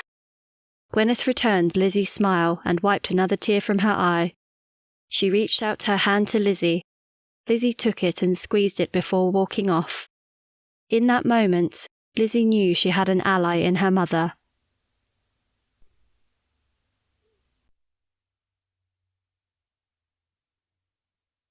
Chapter 7. Lizzy hailed a taxi and climbed in. Having snatched one last look at her parents before turning the corner, she settled herself into the back seat and took stock of the turn of events. The words she'd spoken to her father played on her mind. Yes, she was married to Daniel, and they were having a child together, but did she really love him? Moments passed, her mind racing through endless scenarios. Was she with him only because she had no choice now they were having a child? If she did have a choice, would she choose to stay and love him? Or would she still choose Matthew over Daniel if there was the slightest possibility of that happening? Finally, Lizzy acknowledged she did love him. They weren't just words she'd spat at her father, it was the truth. She loved Daniel, and she'd defend him against her father time and time again. If only he wouldn't drink. When Lizzy entered the apartment, she sighed and trudged to her bedroom. She threw her bag on the bed, walked to the dresser, and picked up her wedding ring. Just a simple gold band, yet it tied her to Daniel. For better, for worse. It had also given her secret away. She slipped it onto her finger and held it up. When would he come home? How she needed his arms around her. Her body tensed when she heard the key turn in the lock. Sleep had eluded her once again, and she glanced at the clock, even though she already knew it was past midnight. Where had he been all this time? She jumped as one of his boots flew off and hit the wall. He lumbered into the bedroom and undressed clumsily. The stench of alcohol permeated the room and made her nauseous. She remained still, but her heart beat fast. Oh God, please protect me. She tensed when he climbed into bed, but relaxed a little as he settled in close to her and wrapped his arm gently around her. His body shuddered as he wept. She rolled over and hugged him. Lizzy rose early despite the late night. She glanced at Daniel sleeping soundly and tiptoed out of the room so as not to wake him. Standing in the kitchen, waiting for the kettle to boil, she picked up one of their few framed wedding photos. How much had changed since that day when she so naively married him. The kettle whistled and she poured herself a cup of tea. Sitting on the couch, she glanced at her Bible laying unopened and neglected on the side table. She picked it up and opened it, the familiar feel of the pages warming her heart. It's been too long, Lord. Please forgive me. Lizzy flicked through several pages before settling on Psalm 42, one of her favourites. She read the words before humming them, and as she sang, tears streamed down her face. Yes, Lord, as the deer pants for the water, so my soul longs after you. You alone are my heart's desire, and I long to worship you. You alone are my strength, my shield. To you alone will my spirit yield. You alone are my heart's desire, and I long to worship you. Closing her eyes, Lizzy prayed for forgiveness for marrying Daniel while she still loved Matthew. She prayed for Daniel that he'd come to know God's love in his life, and that he'd learn to face his problems without the need for alcohol. For their baby, that it would be healthy and strong and wrapped in love. For her parents and their relationship. And for herself. Lizzy felt God's presence in the very depths of her soul. She felt renewed, refreshed. The alarm brought her back to the present. She jumped up and ran to the bedroom to turn it off, but she was too slow. Daniel was awake and pulling himself up as she entered the room. The smell of stale alcohol made her gag, and she brought her hand to her mouth. She stopped and looked at him. His eyes were blurry, and he needed a wash, and a shave. Lizzy bit her lip and decided there and then she'd love him as she'd promised. He leaned against the pillows and looked at her with sorrow in his eyes. Lizzy, come here, my sweet girl. I'm sorry. She walked to the bed and climbed into his arms. He kissed the top of her head and pulled her tight. They sat at the table and shared the breakfast Lizzy had prepared. Not that she ate much, but she needed to be near him. She leaned back in her chair and studied the outline of his face, wondering at the turn of events that resulted in her sitting here with him like this. Eventually she spoke the words he had to hear. They know, Daniel. My parents know about us and the baby." His hand stopped midway to his mouth and his eyes widened. "Oh, Lizzy, I'm so sorry." He lowered his fork and reached his hand out to her. The genuine sorrow in his eyes touched her heart. "Tell me what happened." As she told him about the meeting with her parents, the need to discuss his actions of the week leading up to it pressed on her. It couldn't just be ignored. It was wrong of him to have left her to face her parents on her own. He was her husband, and he should have been there to support her. Instead, where was he? She could get really angry if she wasn't careful. Maybe she needed to. Just because she loved him, it didn't mean he could get away with treating her like this. She swallowed before looking him in the eye. "Daniel, we need to talk about why you weren't there." He looked startled and didn't answer straight away. His body was rigid. She'd rattled him. She didn't care. They had to talk about it. Lizzie's gaze remained on Daniel. Silence filled the air, with only the ticking of the clock interrupting it. He put his toast down and folded his arms before finally responding. "I know I let you down this week, Lizzy, and I feel bad about it." He sighed wearily and lifted his eyes. "I'm sorry, I should have been there." He took her hand and looked into her eyes. "I promise I'll never let you down again." Lizzy thought for a moment. He'd apologized, but could she trust him? She tilted her head and tapped her fingers on the table. "That's a big promise, Daniel. What makes you think you can keep it when every day this week you said you were sorry after you'd been out drinking, but then you still did it again?" She straightened her head and regarded him with a steady gaze. "I don't see that anything's changed, really." He sighed and dipped his head, his whole body slumping. "You're right, Lizzy. It was the thought of seeing your parents. It was just easier to drink and disappear than to face them." "Well, that's a start, I guess. But it doesn't excuse your behaviour. You let me down, Daniel." She sat back and crossed her arms pertly, almost savouring his discomfort. "I hope next time we have a difficult situation, you'll be man enough to face it." Lizzy's eyes were unwavering. Daniel averted his face and stared out the window. Had she said too much? Her heart thumped in her chest. At last he turned back and let out a long, low sigh. "I don't know, Lizzy. All I can do is try." Lizzy eased off just a little. Really, that was all she could ask for. "Well, you need to try hard, Daniel, for the baby's sake, and mine." She stood and placed her hands on the back of the chair. "I'm going to church today. Maybe you should come with me." She walked to the sink and began washing the dishes. Daniel remained seated, his head hurt, but Lizzie's words had hurt him more. He didn't want to lose her. He loved her too much. But could he go to church? Maybe he needed to. He closed his eyes and leaned on his elbows. What kind of a man was he to let his wife go through what Lizzie had just gone through? He really was no good for her, but he loved her. He stood and walked to the bedroom. "Wait, Liz, I'll come with you." Lizzie peered from the bathroom to where Daniel was seated on the bed, slipping his boots on. She'd been wondering as she got ready if he'd come. Maybe God was answering her prayers already. She looked at him and smiled, and sent up a quick prayer of thanks. Standing in church a little while later with Daniel beside her, Lizzie felt at peace. Ever since she'd committed her heart to the Lord when she was at university with Sal, she'd loved going to church.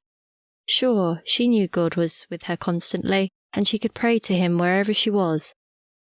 But there was something special about joining together with other believers in praise and worship, and she'd really missed it. But now it was like the Holy Spirit was breathing new life into her heart. She prayed that Daniel would also feel God reaching out to him, and that his heart would be open. It would be so wonderful if they could be on the same path. Marrying Daniel when he didn't share her faith was just another mistake on her part. So now she needed to trust God to work it out for them. It did make her wonder, however, how many of her mistakes she could expect God to fix up. Was it presumptuous of her to ask God to fix the situation she'd got herself into? Time to think more about later. For now, she would just enjoy being in God's house. She squeezed Daniel's hand as they took their seats and snuggled closer to him. At the end of the service, Nessa came over and hugged her. It had been a while since they'd seen each other, and Lizzy chastised herself for letting their friendship slip. It was Nessa, after all, who'd introduced her to Daniel. It crossed her mind that Nessa most likely knew about Daniel and his drinking. When Nessa invited them to lunch the following Sunday, it gave the perfect opportunity to talk to her about him.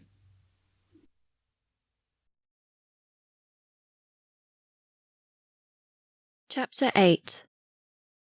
The week passed without event, much to Lizzy's relief.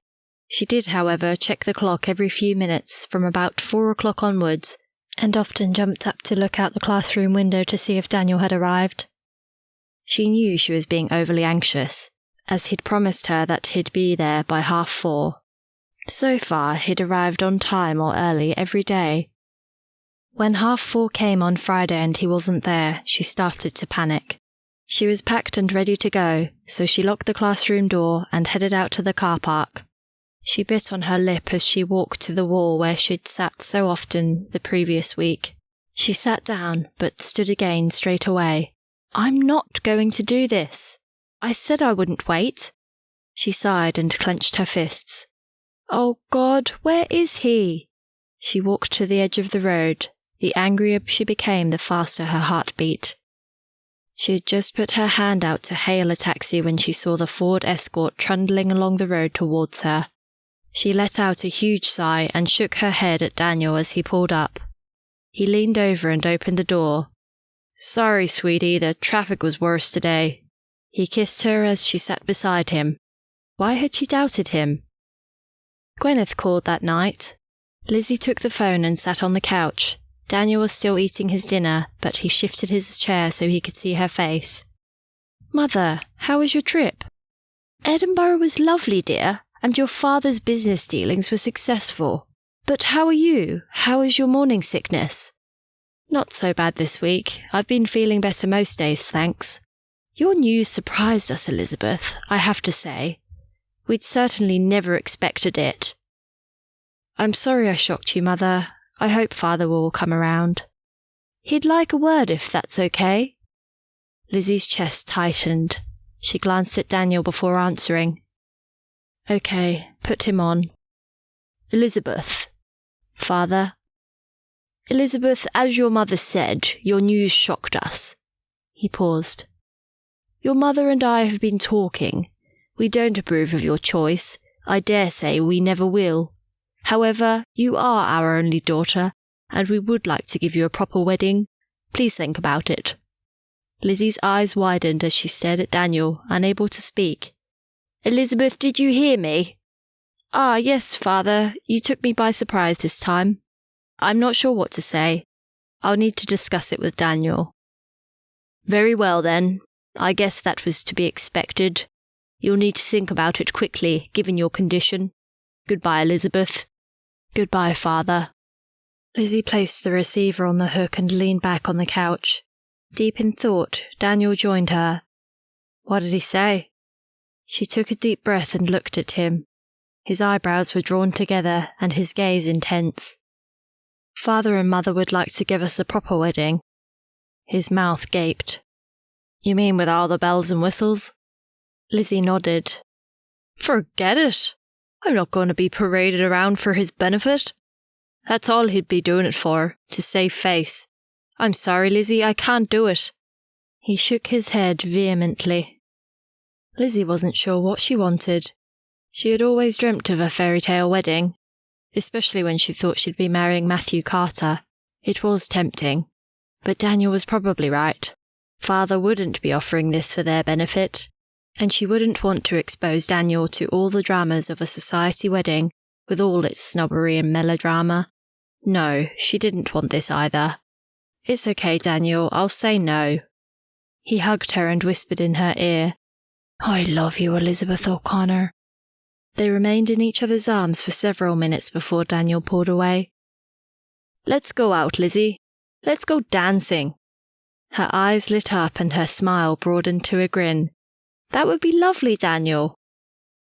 It's wonderful to be out, Daniel. I'd started thinking my dancing days were over, Lizzy whispered into Daniel's ear as he led her around the dance floor of the Marriott Hotel.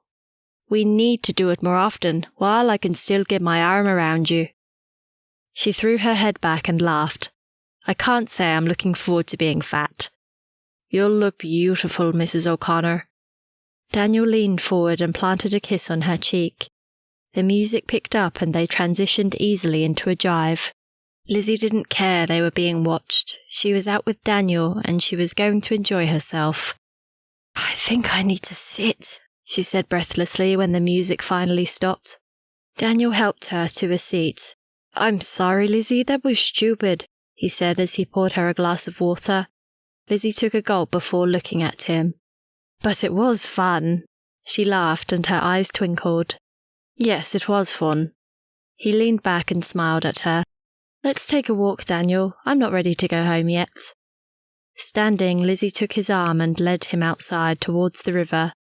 She clung to him, breathing in his manly scent, a mixture of sweat, aftershave and cigarette smoke. The intoxicating mix sent a shiver through her body. Are you cold?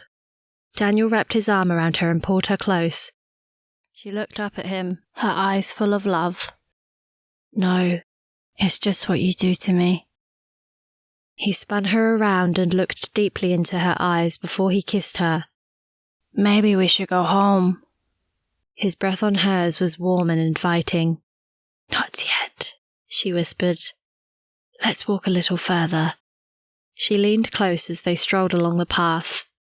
If only this night could go on forever. She squeezed his arm, and when he kissed her on the top of her head, Lizzy thought she was in heaven.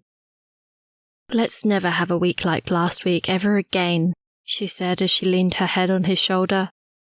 The flashing neon lights ahead caught her attention. Oh, look, Daniel, an ice cream stand. Can we get one? Of course, sweet girl. As they sat on a bench, watching the boats puttering up and down the river, licking their ice creams, Lizzy turned her head and asked Daniel in a soft voice, Why did you decide to come to church with me last Sunday? Daniel stopped mid-lick. Where did that come from? It's just been on my mind this week, that's all. You said you didn't like going, so I'm curious about the change of heart. Daniel slumped on the bench. Her question had thrown him. Maybe she shouldn't have asked. He sighed heavily. I'm not sure, Lizzy. It was a spur-of-the-moment decision. I think I just wanted to be with you. He pulled her close and hugged her. Lizzy leaned her head on his shoulder, her heart fallen. That wasn't the answer she'd hoped for.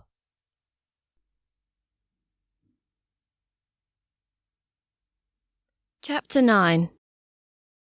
Don't forget Nesta asked us to lunch today, Lizzy said as she climbed out of bed the following Sunday morning. Are you coming to church again? Daniel rolled over and stared out the window while she stood waiting for his answer. It's okay, you don't have to come. No pressure. But God, I pray he will. She jumped into the shower and while she washed her hair, she prayed. What a week, Lord. I'm so glad we're back on talking terms. Please be with Daniel. I know he's got stuff going on inside. He needs you, Lord. I don't know what's worrying him, but he needs to let go of whatever it is. Please help him. And help me help him too. And please can you help my parents, especially my father, accept our situation? And lastly, Lord God, bless this little baby. Keep him or her safe and well. Thank you, Lord God, for this day and for loving me. She caressed her tummy and began to hum, allowing the spirit to cleanse her soul while the warm water cleansed her body. Lizzy smiled when she re-entered the bedroom. Daniel was up and dressed and looking as charming as ever. I guess you're coming then? Yes, I'm coming. I can't let you go on your own. Too many single men prowling around. Lizzy's heart fell a little. Well, that's an interesting reason for going to church. I don't think any man would be interested in me if they knew my condition, though. She looked down at her baby belly, which was still barely noticeable. Lizzy, any man would find you attractive regardless of your condition. Are you flirting with me, Daniel O'Connor? Maybe. She shook her head when he winked at her. Sitting in church a little while later, Lizzy looked around and saw her good friends, Colin and Linda, and also Nessa and Riley. 2 people she didn't know sat beside them. She guessed they were Nessa's brother and sister. Having just sung an old hymn and holding Daniel's hand, her heart was full. She turned her head and smiled at him. I could easily get used to this. God had a lot of work to do, both in her own life and in Daniel's, but it was a start, and for that she was thankful. It seems a long time since we met at Nessa's party, Lizzy said to Daniel in the car on the way to Nessa and Riley's a little while later. I'm glad you were there, Liz. You captured my heart the moment I saw you. He glanced at her and winked.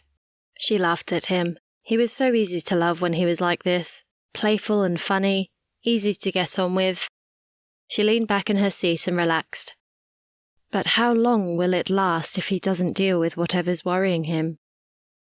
For now, she would just enjoy the moment and leave the rest to God. Nessa, thanks for inviting us, Lizzy said as Nessa hugged her and showed her and Daniel into their living room. A pleasure, Lizzy. It's good to see you both, and you're looking well, as are you, Daniel. Lizzy couldn't help but notice the look that passed between the 2 of them.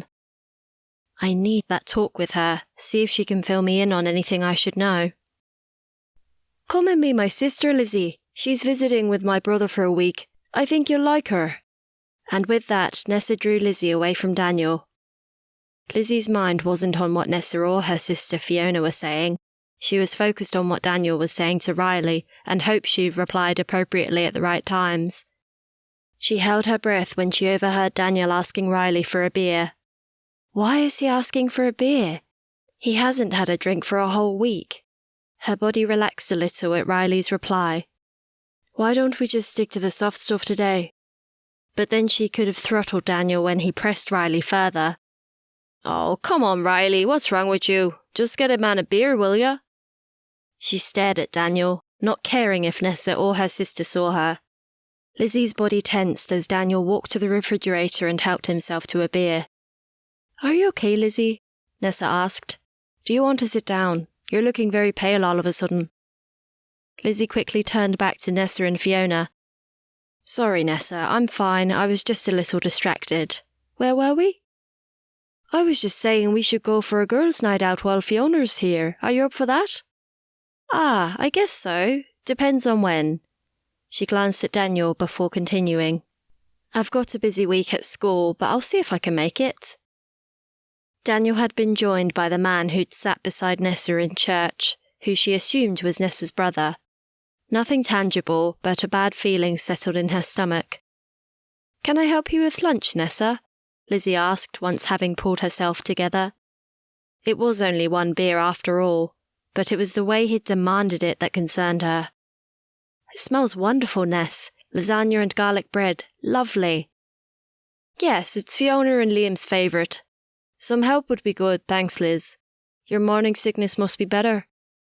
Mainly. I still get a little queasy now and then, but much better than a few weeks ago. Where are your 2, by the way? Oh, they're in their rooms. Liam brought them over some new games. They haven't stopped playing with them since. Nessa put the tray of vegetables back in the oven after checking them, and then stood with her arms folded looking at Lizzy.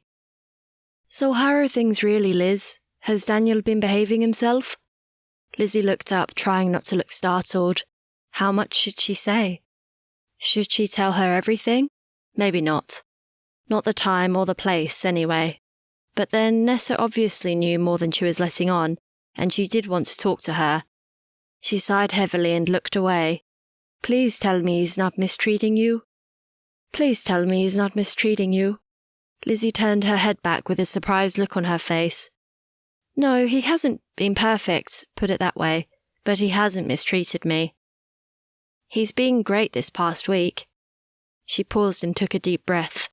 Not so good the week before. My parents stopped in last Saturday and I think he was anxious about it. So was I, to tell the truth. He's never been too good in sticky situations. I'd hoped he'd improved. But you're good for him, Lizzy, and he loves you. You can just tell by the way he looks at you. Be patient with him." Lizzy felt tears well up in her eyes and tried to push them back, but when Nessa walked over and hugged her, they began to fall. "If ever you want to talk, Liz, just let me know." She pulled her closer and then grabbed some tissues. "Now, let's get this lunch sorted." Lizzy squeezed Daniel's hand while Riley gave thanks. Now seated beside him, she could keep an eye on him, and maybe encourage him to stick to the soft stuff. He seemed okay at the moment, happy and jovial, the life of the party, but maybe it was just a facade, a cover-up, and underneath he was actually insecure. Where did that thought come from? She looked at him. Was he being slightly louder than normal? "Oh, Daniel, what's going on inside you?" "This is a lovely meal, Nessa," Fiona said. Yes, it was a lovely meal. She should just relax and enjoy the fantastic spread Nessa had prepared and enjoy being outside on such a lovely summer's day. But something wasn't right. An underlying tension, but she didn't know what was causing it. "My pleasure, Fiona," Nessa replied. "It's lovely to have you all here. Eat up, everyone, there's plenty to go around."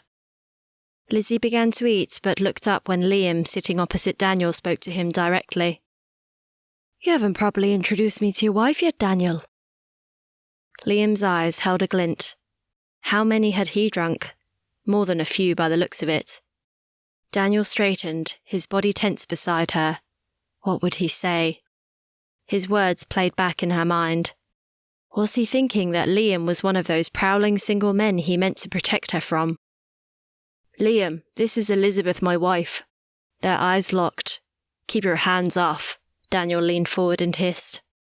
Lizzy stiffened as everyone stared at Daniel. Riley broke the silence. "Come on, everyone. Don't let Nessie's good food go to waste. Eat up." Lizzy breathed a sigh of relief when Daniel picked up his fork and began to eat. "Daniel, we need to go. I've got preparation to do for tomorrow." He was swaying. How many had he had?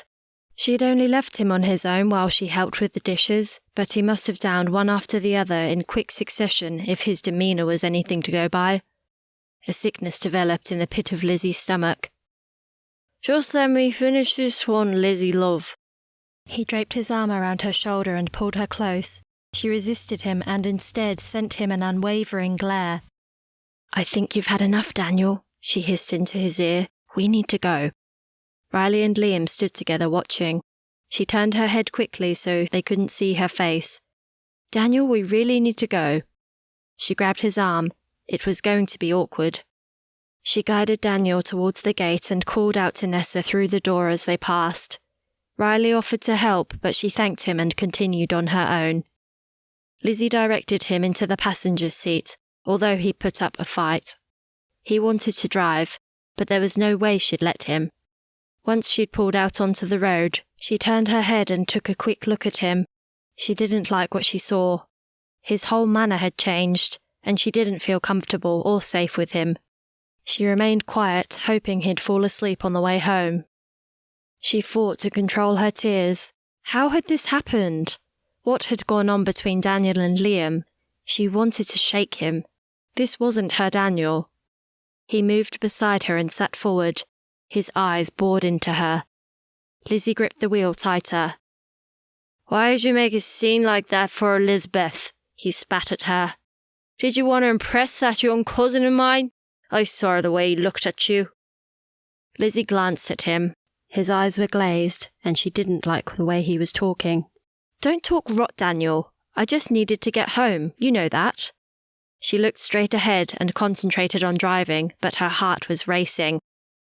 "Tell me what's going on, Lizbeth." "What do you mean? Where?" "Don't give me that nonsense," Daniel spat at her. "I don't know what you mean, Daniel." She tried to remain calm on the outside, but inside her heart pounded. "I don't believe you." He moved his face closer to hers. "What was going on?" "With what? I really don't know what you're talking about." "With that cousin of mine, that's what. I saw the way he looked at you. You stay away from him, I'm warning you." "You're talking rubbish, Daniel. Nothing was going on." Lizzy gripped the wheel tighter to steady her shaking hands. What had gotten into him? Maybe she should pull over. Seconds passed. Would he let it go? She daren't look at him. When Daniel at last sat back in his seat, she exhaled slowly. What had happened to make him act like that? The look in his eyes had scared her. She liked nothing about the Daniel she'd just seen. Tears rolled down her cheeks as she drove the remaining distance home. Lizzy was tempted to leave him asleep in the car when they pulled up outside the apartment a short while later. Her arms slumped over the wheel. She closed her eyes and wiped the tears that had continued to fall. God, where are you in all of this? I don't know what to do. I don't know how to cope. Please help me. Daniel stirred beside her. She sat up and studied his face. Would he remember what had happened? She certainly would. It didn't make any sense at all. What did he think she'd done? What if he did remember and apologized? Could she forgive him again? Should she consider leaving him? But what about her vows? She had promised to love him in good times and bad. Even though they hadn't said their vows in a church, in front of God, to her it was as if they had. She was married to Daniel for better or worse, and this was certainly worse. But how could she go on? How could she forgive him? Expecting his baby made it worse. Maybe she should leave for the baby's sake. But no, maybe the baby would help Daniel come to his senses. Wiping her face, she drew in a sober breath and hung her head. I don't know how I can forgive him, Lord. You've got to help me. I really don't know how to handle this. She looked at her hands. Their shaking had lessened, but her heart was heavy. Daniel shifted in his seat and her body tensed. His eyes opened and he turned his head to look at her. What are we doing here? Lizzy hesitated before answering. It was all too fresh in her mind. It'd be so easy to respond angrily. But then what would he do? She was no match for him. She breathed deeply and stilled herself. Waiting for you to wake up. I can't carry you up the stairs. Let's go then. His voice still held a slur, but had lost a little of its sting. He opened his door, but before he got out, Daniel turned and looked at her with dark eyes. Stay away from Liam, Elizabeth. When Lizzy woke the following morning, her heart was still heavy. As she'd expected, Daniel apologized and went to bed early, but she had trouble sleeping. She couldn't shake off the utter shock of it all. How could she ever forget or forgive? She sat on the edge of the bed with her head in her hands. Daniel stirred and she held her body rigid. She relaxed a little when he seemed to go back to his normal self. Instead of getting up, Lizzy lay back on the bed and curled up in a ball. I don't feel too well, Daniel. I think I'll stay home today. She pulled the bed covers around her and closed her eyes. I'll make you a cup of tea, Liz. Stay there. Stay in bed all day if you need. Tears squeezed their way through her closed eyes and landed on her pillow. How could a person be so different one minute to the next? When he left for work, she reached for the phone and made a call. Nessa, can we go for coffee today?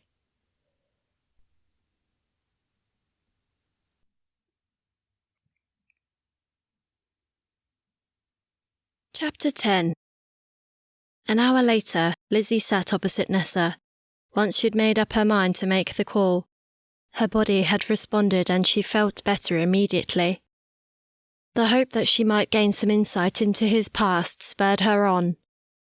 I'm glad you could make it, Nessa, and at such short notice. I hope Fiona doesn't mind you going out without her. No, she had some things to do today, so no problem. Nessa looked at her intently. I assume this is about Daniel. Lizzy nodded and lowered her eyes. I had hoped he'd sorted himself out, but seems not. I need to know about him, Nessa. Lizzy looked up and leaned forward. I need to know what makes him tick. He won't tell me much about his past, just snippets here and there. She took in a deep breath and sipped her coffee. I'm not coping too well with his changing moods. Sometimes he can be so loving and kind, and other times he can be so horrible.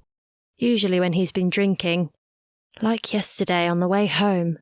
She glanced outside and saw people scurrying in the rain. The sun had definitely gone. When Nessa squeezed her hand, Lizzy struggled to hold back her tears. "You poor girl.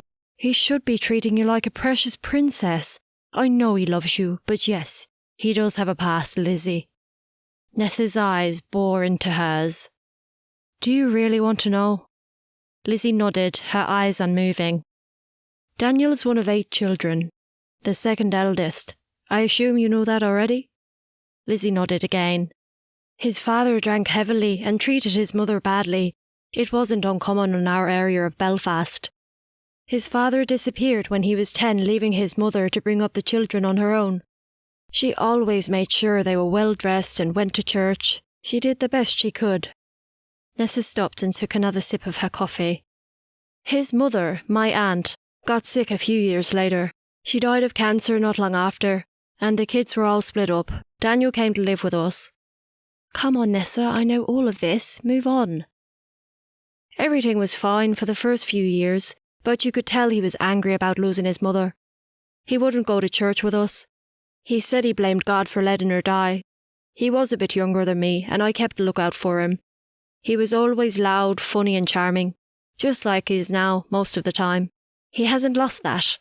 But when he was 16, he started drinking. It was the done thing. Most of the lads did it. We all knew, but couldn't do anything to stop it. One night, he got so drunk he ended up in hospital. My parents told him if he didn't stop, he'd have to leave. They didn't want him setting a bad example for my brothers." She paused before continuing and glanced out the window. "He agreed to stop, but they also said he needed to go to church with them if he wanted to stay. He reluctantly agreed, and that's where he met Sierra." Lizzy leaned forward and rested on her elbows. "This is the bit I don't know. He never talks about her to me." "I'm not surprised," Nessa said. "The whole thing messed him up pretty badly." She leaned forward, their heads almost touching. "Sierra was lovely. They were inseparable, but he got her pregnant. He was 17, and she was 16. Her parents were shocked. They were good Christian people, and they thought she was too. My parents were more angry than shocked. They made him marry her, even though they were so young. They lived in the back room of our house. They didn't have any money. Daniel tried to find work, but could only get the odd job here and there. Not enough to support a family." Nessa leaned back and crossed her arms. "I feel bad making you remember all of this, Nessa." Lizzy reached out and squeezed her hand. "Are you okay?" She met Lizzy's gaze. "Yes, I'm fine. It's just a sad story, that's all." She took a deep breath. "The baby was born. It was a little girl. They called her Rachel, and she was perfect. Daniel was a changed person. He doted on her, and being a father made him grow up. He got a job and they moved into their own place. Everything was perfect until the night Rachel died in her sleep. There was no real explanation, just cot death. Daniel began drinking again. He lost his job and often he wouldn't come home for days on end." Nessa leaned forward and sighed. "One night when he did come home, Liam was there. He had his arms around Sierra, and she was crying on his shoulder. Daniel grabbed him and punched him. He punched him until Liam could hardly move. He probably would have killed him if Sierra hadn't hit him with a saucepan."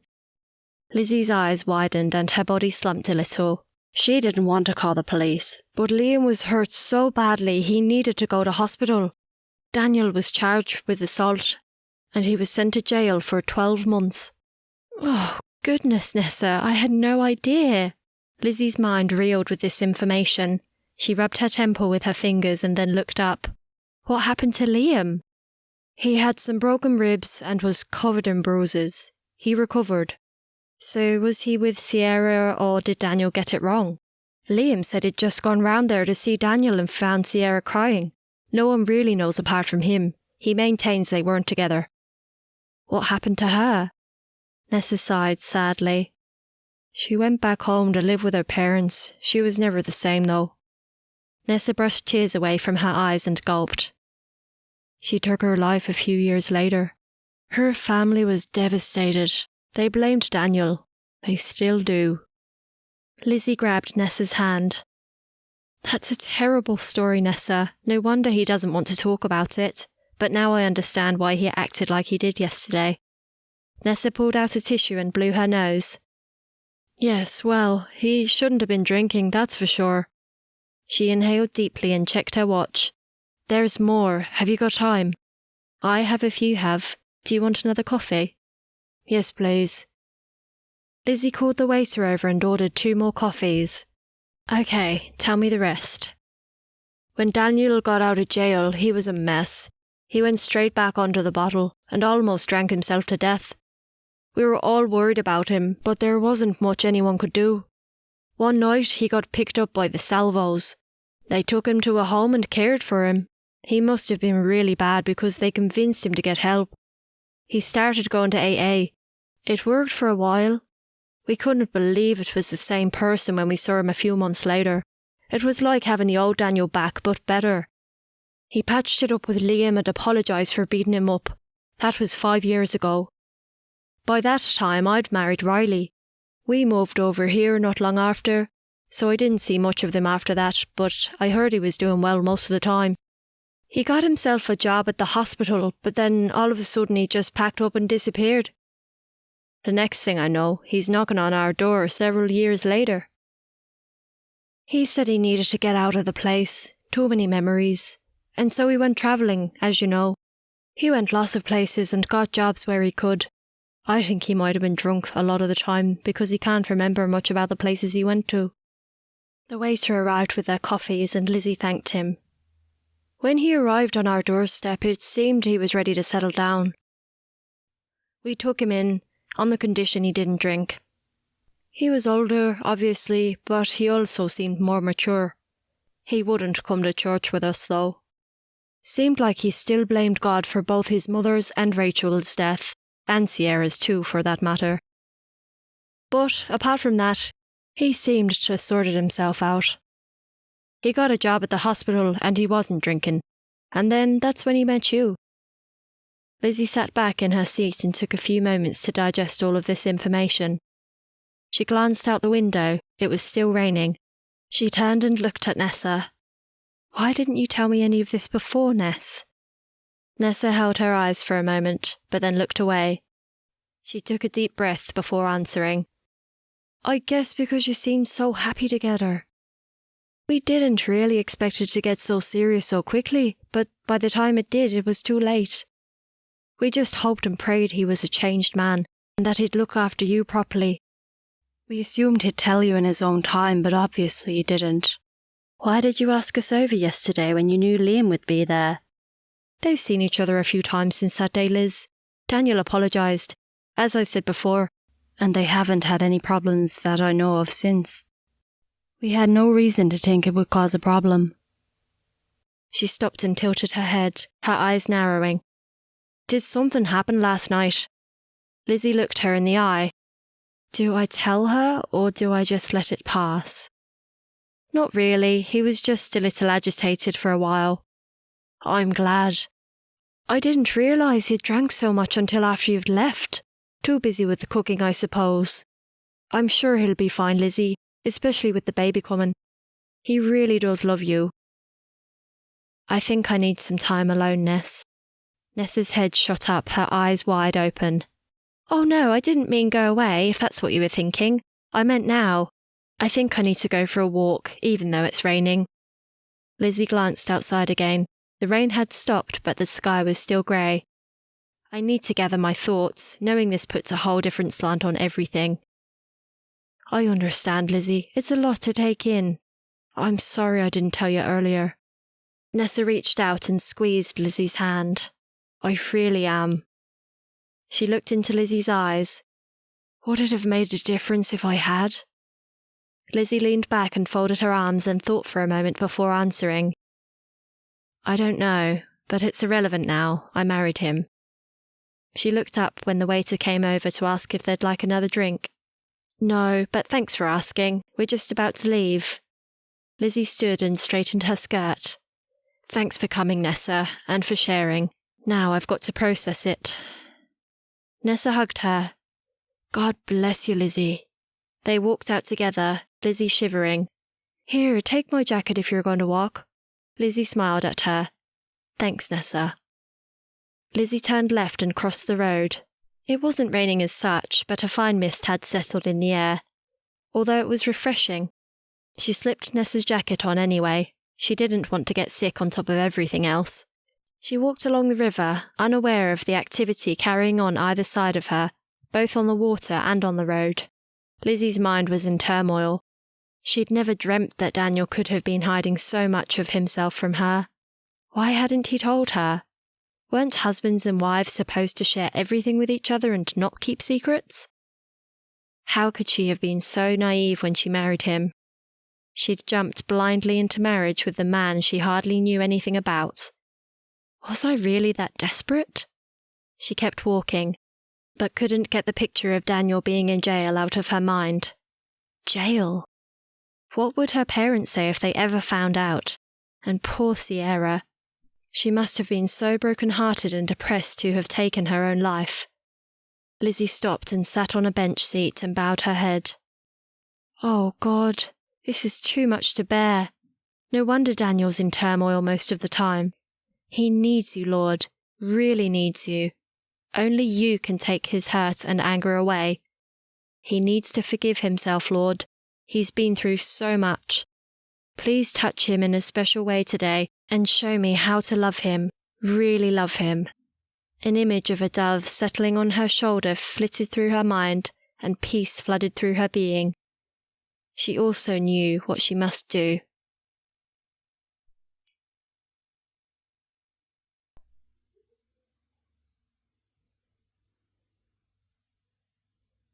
Chapter 11. Lizzy stepped back to inspect her handiwork and smiled. The table looked perfect, and the smell of roast chicken made her feel hungry. How good it was not to feel queasy anymore. She was just unsure about how to broach the subject with Daniel. Should she just come straight out and tell him she knew everything, that she'd plied the information from Nessa, or should she press him to tell her and not let on that she already knew? Either way was fraught with danger. Lord God, you need to be with me in this. It could go really well, or it could end really badly. Please give me wisdom. She glanced out the window. The car wasn't there yet. What if he doesn't come home? Lizzy rubbed the back of her neck and breathed deeply. Checking the table once more, she adjusted the small bunch of daisies she'd picked on the way home and then looked at her watch. Where is he? She'd just about given up hope when she heard the key in the door. Her body tensed. He was an hour late. Did that mean he'd been drinking? His treatment of her in the car the previous afternoon was still fresh in her mind. She looked up as he entered and sent up a silent prayer of thanks when he appeared to be sober. Lizzy stood slowly and walked over to him. Lifting her arms, she wrapped them around him and caressed his back, then pulled away slightly so she could look at him. Daniel O'Connor, I love you. Then she kissed him. Jesus, woman, what are you trying to do to me? Shh, and don't swear. She led him to the bedroom and made love to him. I don't know what got into you, Liz, but if this is what a day home does to you, maybe you should stay home more often. Daniel rolled over and looked deeply into Lizzy's eyes. I don't know what I did to deserve you, Elizabeth O'Connor, but I'm very glad you're my wife. He kissed her gently and then pulled her close. I'm sorry for yesterday, Lizzy. Forgive me? She nodded, her face expanding into a beaming grin before she planted another kiss on his lips. Come on then, dinner will be ruined if we don't get up and eat, Lizzy said as she sat up and pulled on her loose-fitting shift. It smells great, Liz. I could eat a horse after that frolic. She led him to the table and dished out the roast chicken and vegetables she'd prepared earlier. She lit the candles and then sat and took his hand. Daniel, will you give thanks tonight? He squeezed her hand and then he prayed. She wiped tears away with her other hand as she listened to his words that for once sounded genuine. This is grand, Lizzy, thank you, he said as he picked up his knife and fork and began to eat. Now the time had come, she hesitated. What if he thought she'd just done all of this to trick him, to lure him into talking about his past? No, she couldn't think like that. She'd been genuine in her loving. Surely he would know that. She played with her food a little and then took a deep breath.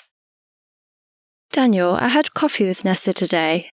I asked her to tell me what happened with Sierra and Liam. His hand stopped midway to his mouth. He turned his head and stared at her. Her heart thumped. Oh God, here we go.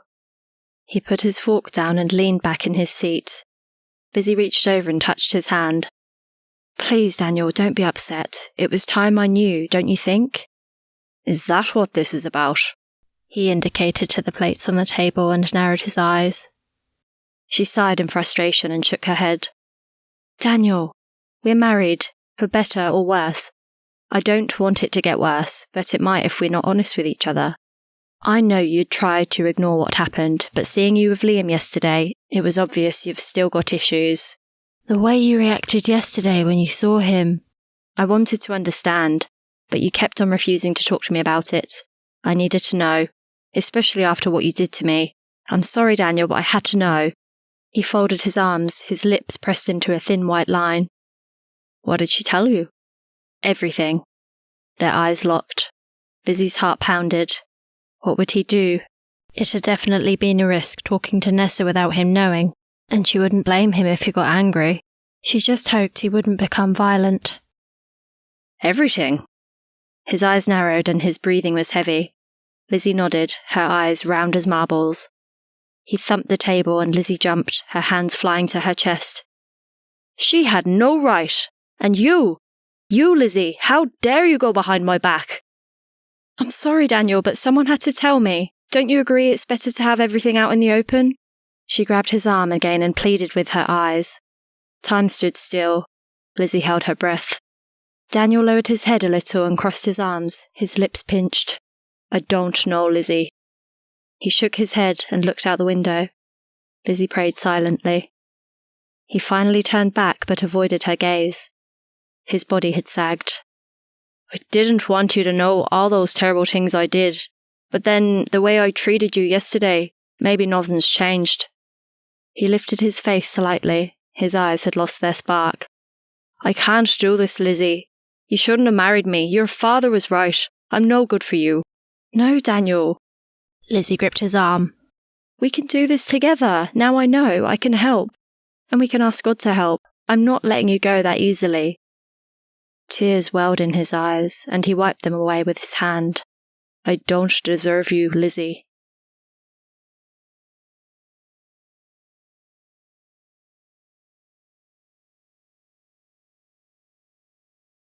Chapter 12. The next few weeks passed quietly. Lizzy and Daniel spent their free time talking and sharing more of themselves with each other. They went for long walks along the beach where the gale whipping off the North Sea invigorated them and breathed life into their marriage. They huddled in cosy nooks of quaint old pubs they discovered in nearby villages, and they went to church. Lizzy was frustrated, though. She prayed daily that Daniel would find God. Really find God. He said the right words and did the right things. They even prayed together sometimes, but there was no depth to his prayers, and she sensed he still didn't really know God. Not the living God she knew and had experienced firsthand. She tried to talk to him about it, but he always skirted around the main issue. She never once got the feeling he'd ever cried out to God or wept for forgiveness. Maybe he'd done it in private, but she didn't think so. She continued to pray for him. One day as they were out walking, she suggested they take a holiday. Her heart lifted when Daniel agreed, and so they made their plans. What a lovely feeling to be heading away for 3 weeks, Lizzy said as Daniel pointed the Ford Escort southeast on the M1. It's going to be so good to see Sal again. She glanced at Daniel and sighed wistfully. Maybe not so good seeing my parents, but we should be able to cope with one night. I don't want to think about it. Not looking forward to seeing your old man, and I guess he's not looking forward to seeing me either. It's surprising they asked us to stay after you turned the offer of the wedding down. I think Mother talked him around. I feel really sorry for them both, especially Father. He's so caught up with what people think and putting on a show to all their friends and neighbours, he can't see there's more to life. I'm not sure how I managed to escape from it, but I'm glad I did. She leaned back in her seat and looked out the window. They wanted me to marry this guy Terence Alsop. His family are just as bad, maybe even worse.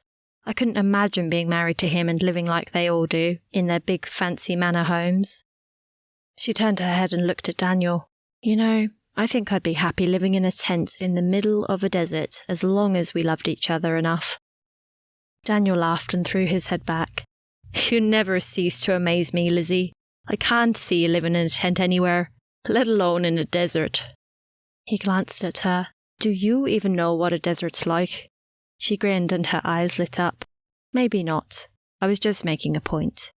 She paused for a moment as she pictured her and Daniel trying to put up a tent in the middle of a sandstorm in a hot desert. Maybe not in a desert, but you know what I mean. I don't want a huge house. I just want a house that's a home, with lots of children running around playing happily because they feel loved. That's really all I want. And just how many children are you planning on? He asked playfully. Do I have a say in this? She laughed and her eyes sparkled. Oh, I don't know, maybe a dozen. He chuckled and shot her a cheeky glance. And we're not even Catholic. Lizzy settled back in her seat and relaxed as the miles slipped by. She tried not to think about the night ahead, and instead looked forward with anticipation to seeing Sal and to the cottage by the sea they'd booked for their holiday. Here it is, Lizzy said hours later as they reached the stone-pillared entrance to Wiveliscombe Manor, the impressive manor house she used to call home. Nothing seemed to have changed. The gardens looked immaculate as ever, not a single dead head on the rows that filled the circular garden beds, nor a stray weed in sight. Everything in its rightful place. Her chest tightened as images of their last visit flitted through her mind. Let's stop for a moment, Daniel. She reached out and grabbed his hand. I'm not sure I'm ready for this. Are you? He shook his head. Don't think I'll ever be. I wish we could just drive on, but we've got to do it. She turned her head and sighed heavily as she looked at the house. I guess we'd better go. Daniel put the car into gear and they slowly made their way up the long gravel driveway towards the house. Having pulled up in front of the house, Lizzy climbed out and was stretching her arms when she saw her mother walking towards them. Elizabeth, dear, how good to see you! Gwyneth reached out her hands and studied her daughter carefully before pulling her close and hugging her. And Daniel. She turned to look at him and hesitated. Her smile grew warmer and she reached out her hands to him. Mrs. Walton-Smith, how are you? He shook her hand gently. Lizzy rubbed her arms and looked around. Where's father? He's in the study. He's finishing some business and then he'll be out. I hope he's going to behave, Lizzy said, rolling her eyes. He's trying his best to accept the situation, dear. Come on, let's go inside. Daniel carried their bags and followed Lizzy and Gwyneth into the entry. I've put you in your old room, Elizabeth. I hope that's suitable. That will be fine, Mother. Is Jonathan at home? Yes, he's home for the holidays and will be joining us for dinner. He said he's looking forward to catching up with you. Lizzy turned and saw her father standing at the foot of the spiral staircase. Was he pleased to see her or not? Why can't he just relax and be normal for once? Why does he always have to put on an act? Father, good to see you. Okay, I have to play act as well, it seems. She walked over and kissed his cheek. Elizabeth. Why can't he smile? Roger turned his head to Daniel. Lizzy held her breath and prayed silently. He held out his hand. Daniel? Lizzy took note of the look that passed between them. It definitely lacked warmth, but at least they'd shook hands. I think I'd like to freshen up before dinner if that's okay, Lizzy said, mainly to her mother. It was a long drive. You must be tired, dear, but you're looking good. Gwyneth smiled and stretched out her hands to Lizzy again. It's lovely to see you. But run along, and I'll call you when dinner's ready. Daniel closed the door behind them and placed their bags on the floor. Just as well it's only one night. What's wrong with the man? He sat in the plush green armchair and rested his feet on the matching footstool. So, this is your bedroom. It's almost as big as our apartment. Lizzy glanced around the furnishings and old-fashioned wallpaper, and the image of herself as a young girl seated at her dresser brushing her hair flitted through her mind. I don't miss it, Daniel. It wasn't a happy home. Mother tried, but it was always uncomfortable when Father was around. She'd opened her case and was pulling out some fresh clothes. We don't have to get dressed up for dinner, do we? Probably best to put on a clean shirt. Don't worry about a jacket. Good, I wasn't going to. Don't start, Daniel, please. She sighed and walked over to the chair. She sat on his lap and wrapped her arms around him. We've just got to get through tonight, that's all. She leaned her head against his and then stroked his hair. We can do this, I know we can. Lizzy held Daniel's hands as they entered the dining room a short while later. The table was laid beautifully. She would have been surprised if it was any different. Her mother directed them to their seats in front of the fireplace. Not that it was on. Jonathan sat opposite, beside his mother, and her father sat at the head of the table in his normal place. You've excelled yourself, Mother, Lizzy said as Gwyneth served up a roast dinner with all the trimmings. Thank you, dear. I'm a little out of practice now it's just your father and me. It smells wonderful, Mrs. Walton Smith, Daniel added. Please call me Gwyneth, Daniel. Mrs. Walton Smith sounds so formal, and I'm your mother-in-law, she said as she placed several roast potatoes on his plate. Thank you, Gwyneth, he replied, smiling at her. So, Daniel, how's married life? Jonathan asked. Daniel glanced at Lizzy and squeezed her hand before answering. Your sister is an amazing woman, Jonathan. Married life is good. Her father had said nothing apart from grace, which had sounded stilted and lacked any real thankfulness. Lizzy glanced at him. He held himself straight and his jaw was clenched. Oh God, please let this dinner go smoothly. She had a feeling, though, that a miracle might be needed for her prayer to be answered. Lizzy's whole body tensed when her father put down his napkin after wiping his mouth and looked directly at Daniel. His superior manner sickened her to the core. What plans do you have, Daniel, for bettering yourself? Being a hospital orderly is hardly a job to aspire to. Lizzy glared at him. Why are you doing this, father? She waited for Daniel's reaction with dread in her stomach. She glanced at him, his eyes had narrowed, and his chest was heaving. Her heart went out to him. Daniel, please don't react. I happen to enjoy my job, Roger. It might not be as financially rewarding as some, but it's what I do. His knuckles had whitened as his grip on his knife and fork tightened. I resent your insinuation that it's not an acceptable job for your daughter's husband. I didn't say that, but I do wonder if you'll be able to support her and a baby when she stops work. She is my daughter after all, and I have the right to be concerned. Do you not agree? Lizzy's my responsibility now, Roger. You have no need to worry yourself. Lizzy smiled inwardly. Go, Daniel. Not many are brave enough to take on father, and you're controlled. Thank you, God. The conversation continued, a little strained, until Jonathan asked Daniel how the mood was in the north. Thatcher is definitely not popular. Things are getting tough. Jobs are disappearing. He glanced at Lizzy. Not as bad as where we are, but you can feel it. I think there's trouble ahead. You'd be used to that, wouldn't you, Daniel, coming from Belfast? Roger said, his voice full of contempt. Daniel lowered his knife and fork and placed them neatly on his plate before looking Roger in the eye. There's nothing wrong with standing up for what's right. It's the likes of you, all of you, who lord it over everyone else, thinking you're better than them. That's the problem. The upper class disgusts me. Roger's nostrils flared. No, please don't start. How dare you speak to me like that? Don't forget you're in my house. I don't care where I am, I'll speak my mind. I'm not going to be put down by the likes of you.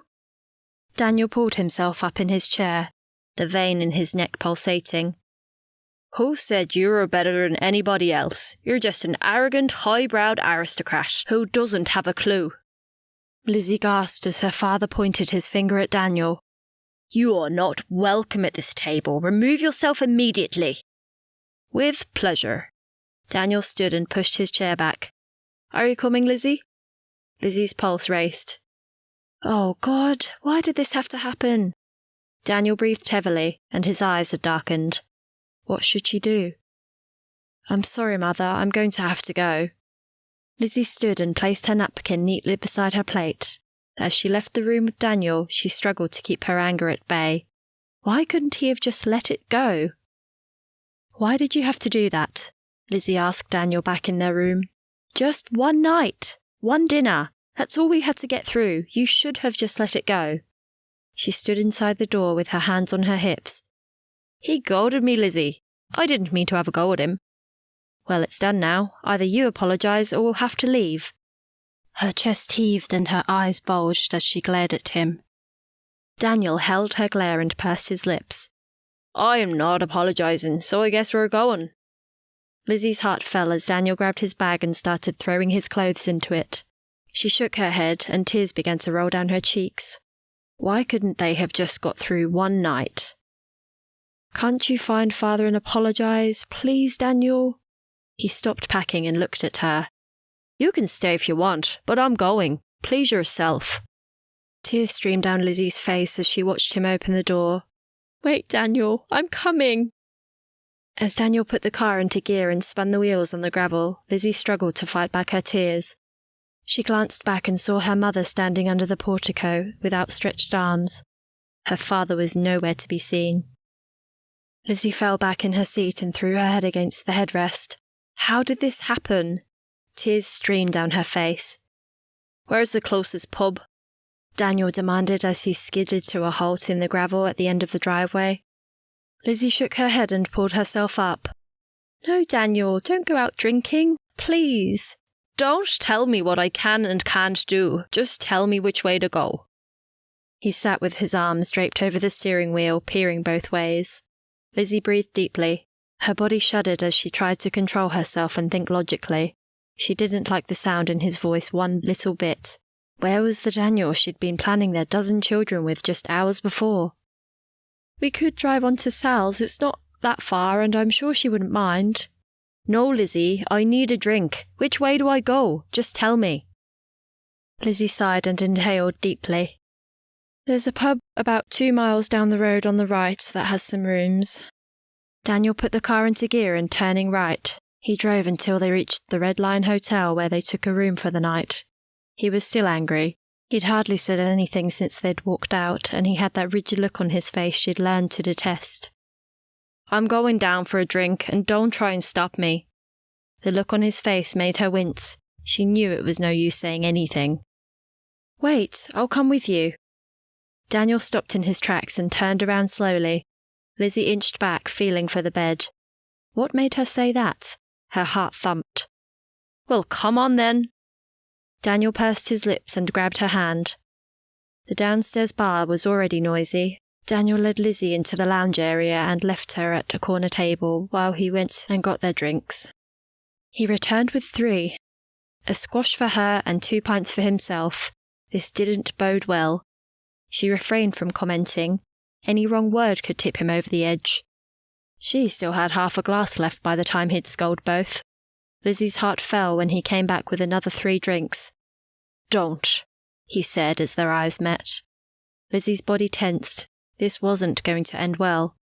After the next round, Lizzy said she needed to go to bed. Come with me, Daniel, please?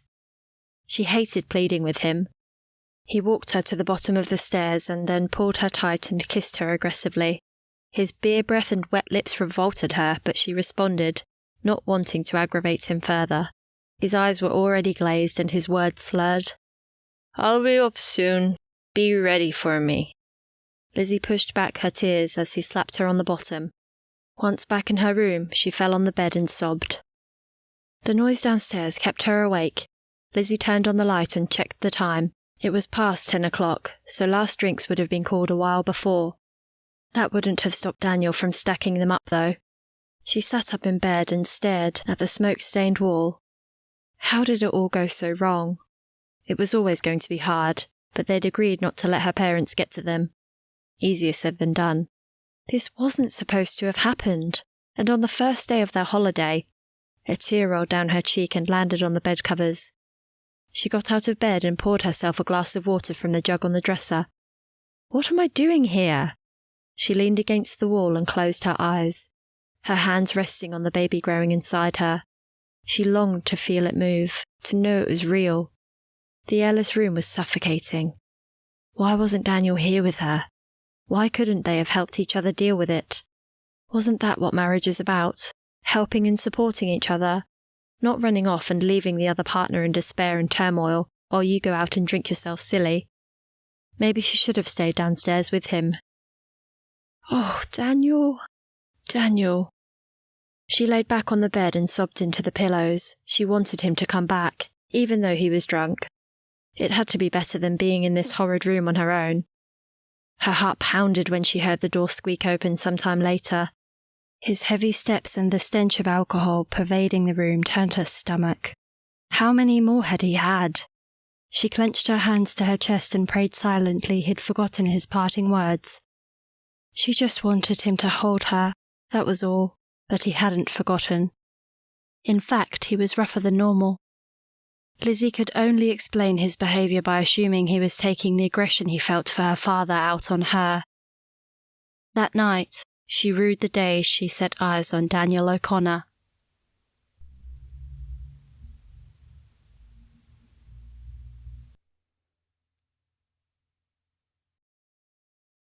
Chapter 13.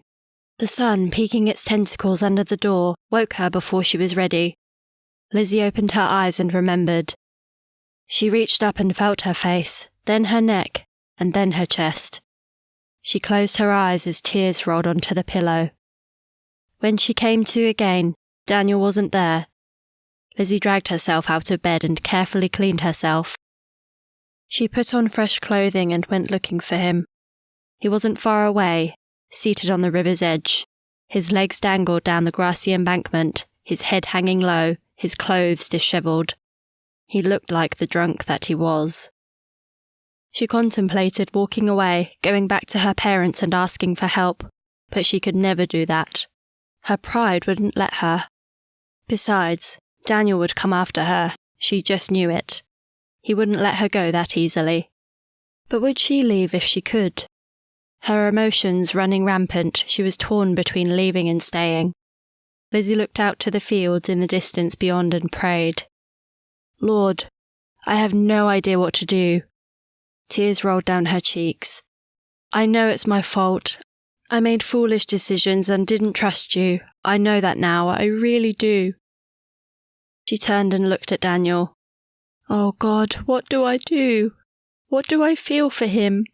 We were so happy, but now I don't know. I don't know if I can get past this. She hugged her unborn baby and closed her eyes. I can't go on like this, Lord. Please help me. Please. She walked slowly to the edge of the river and sat beside him, saying nothing. She stared at the water, so clean and clear as it flowed across the pebbles and the sand below. Just what Daniel needs. Living water flowing through the innermost parts of his being, washing him clean and making him new. But he has to want it. She finally looked at him. We can't go on like this, Daniel. Moments passed. Her heart was heavy. He looked up and briefly caught her eye before turning his head away. You need help. You're going to destroy us otherwise. She wiped the tears from her eyes. More moments passed. You're right, Lizzy. I'm a failure. No, you're not, Daniel. She looked at him intently. You're not a failure. You just need God in your life. He can help you. But you have to want him deep down. He shook his head and gave a half-hearted shrug. I don't know, Lizzy. I'm beyond help. No, no one's beyond help, Daniel. Don't think like that. He turned and looked at her, his eyes dull and lifeless. I know you don't think I mean it, but I'm sorry, Lizzy. I really am. I don't know what got into me. She looked at him, and for the first time in their relationship, she felt pity instead of love. Okay, Daniel, just this time, but believe me when I say that if you ever treat me like that again, I will leave. She held his gaze until he averted his eyes and looked away. The short drive to Sal's house at Exeter was quiet. Lizzy had little to say. Although she drove, her mind was elsewhere, and the familiar countryside passed by without her really seeing it. She occasionally winced when she moved in her seat and her body reminded her of Daniel's treatment the night before. The thought crossed her mind that she could report him, but would anyone believe her? Her word against his? And then where would that leave her? Daniel would probably never forgive her, and it would only be worse. No, She wouldn't do that. She'd have to tell Sal. She wouldn't be able to pretend that everything was okay with her. Sal would know. But how would Daniel feel about that? He never talked about his problems with anyone. She sighed in despair. God, please help us. The flashing lights ahead brought her focus back to the present. A broken-down car, that was all. She looked at Daniel. She'd need to wake him up. They were almost there. She paid more attention to her whereabouts. It was all so familiar. Was it wise to have come back here so soon? The place where her heart had been broken?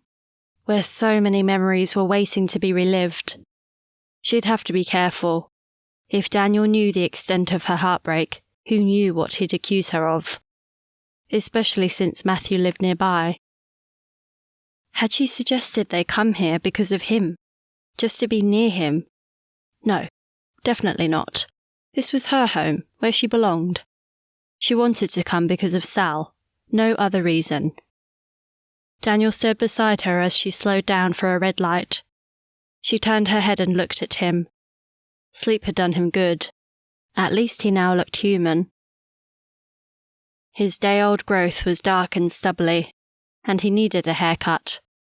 Once again she wondered what lay ahead of them. Would they ever be happy again? Would Daniel ever find God and true peace and forgiveness? And would her threat of leaving be enough to prevent him treating her like that again? Sal! Lizzy squealed like a schoolgirl as she fell into Sal's arms. Well, look at you with your little baby bump, Sal exclaimed when they finally pulled apart.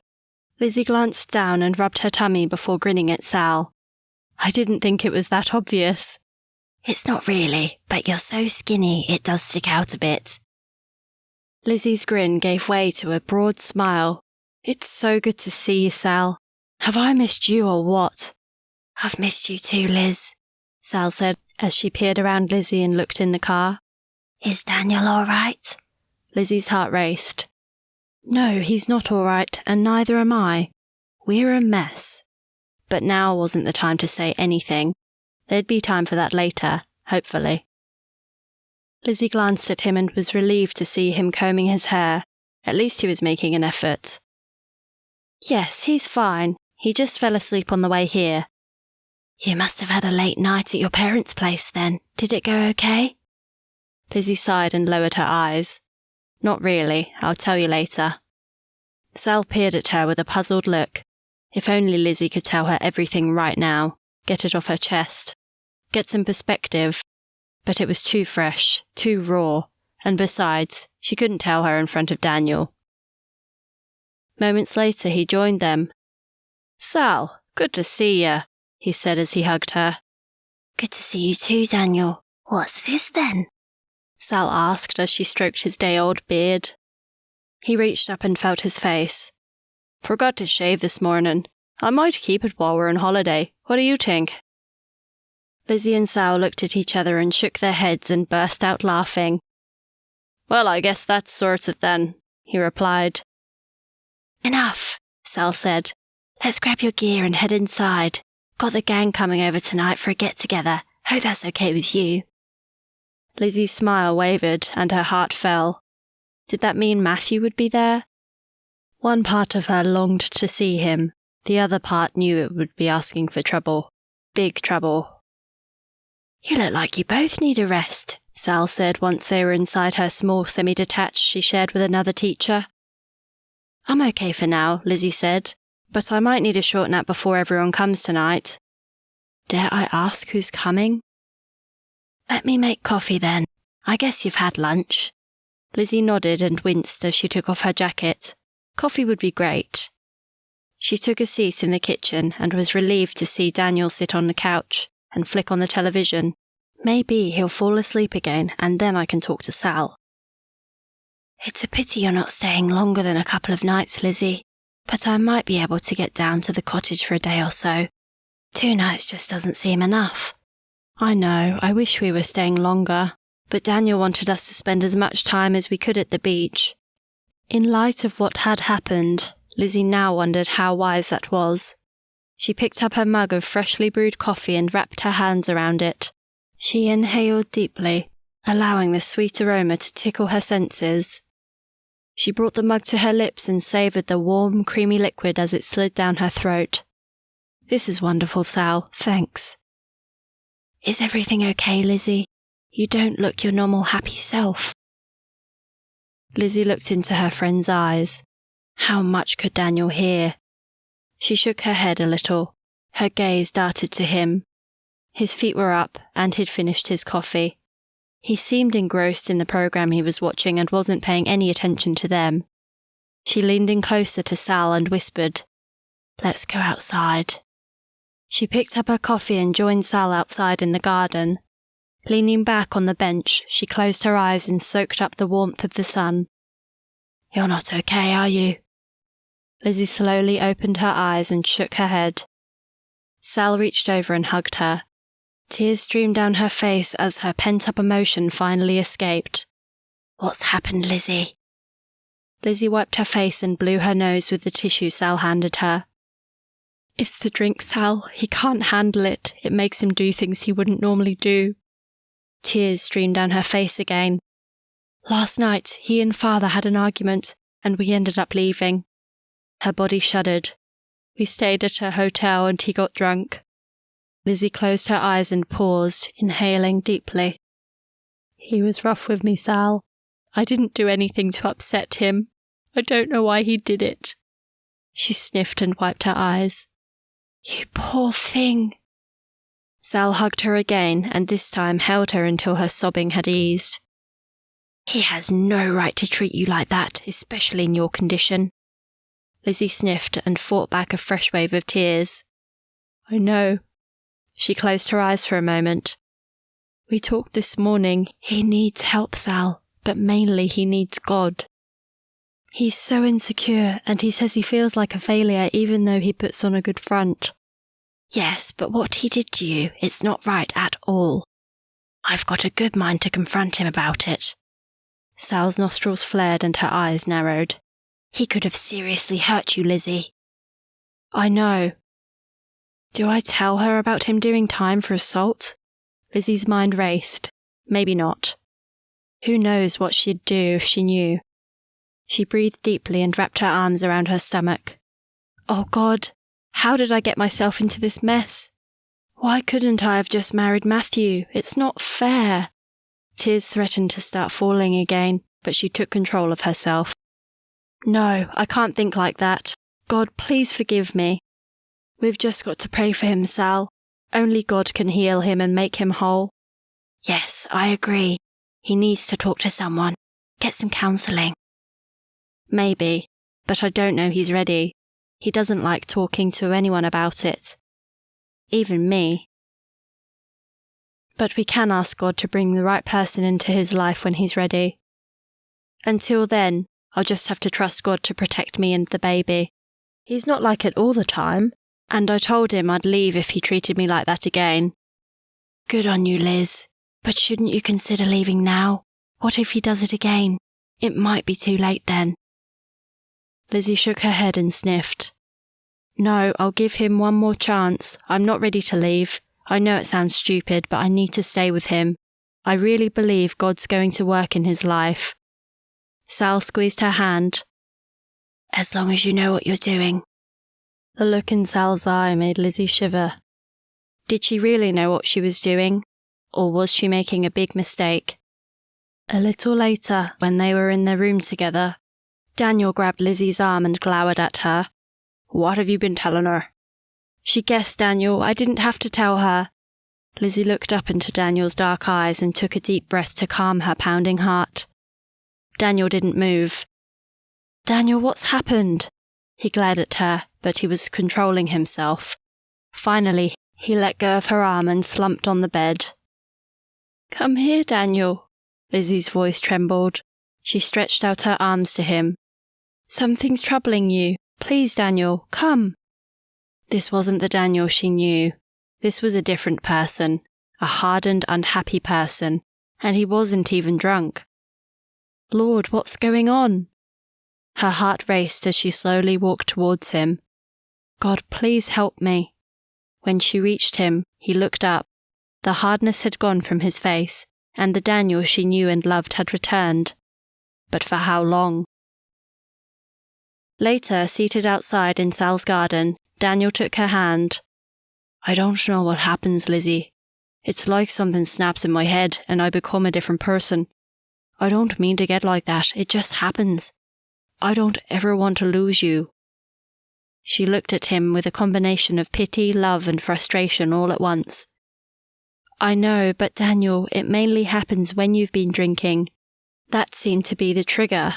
She had to tread carefully. He stared at the garden. You're probably right, but I hadn't been drinking when we were at your parents' place. No, but you let Father stir you, and then you went out drinking, so maybe it's what causes you to drink in the first place that's the issue. Maybe I'm just a failure. She sighed in frustration. How many times have I told you before you're not a failure? You've just got a problem, Daniel, and you need to get help. Underneath, you're a caring, loving person. You're funny, friendly, and intelligent. You just can't drink because then you become a monster. But I like a drink, Lizzy. How can a man not take a drink? Because you can't stop at one, Daniel, and that's the problem. She paused for a moment and looked at Sal's garden while she gathered her thoughts. Should she talk to him about God, and how he could be freed from his inner demons? She couldn't keep putting it off. But was now the right time? Lord? Her heart raced as she turned her head and looked him in the eye. Daniel, I don't think drinking's the main issue. I think you're carrying guilt about everything that's happened. And whenever you get in a tricky situation, you drink to deal with it.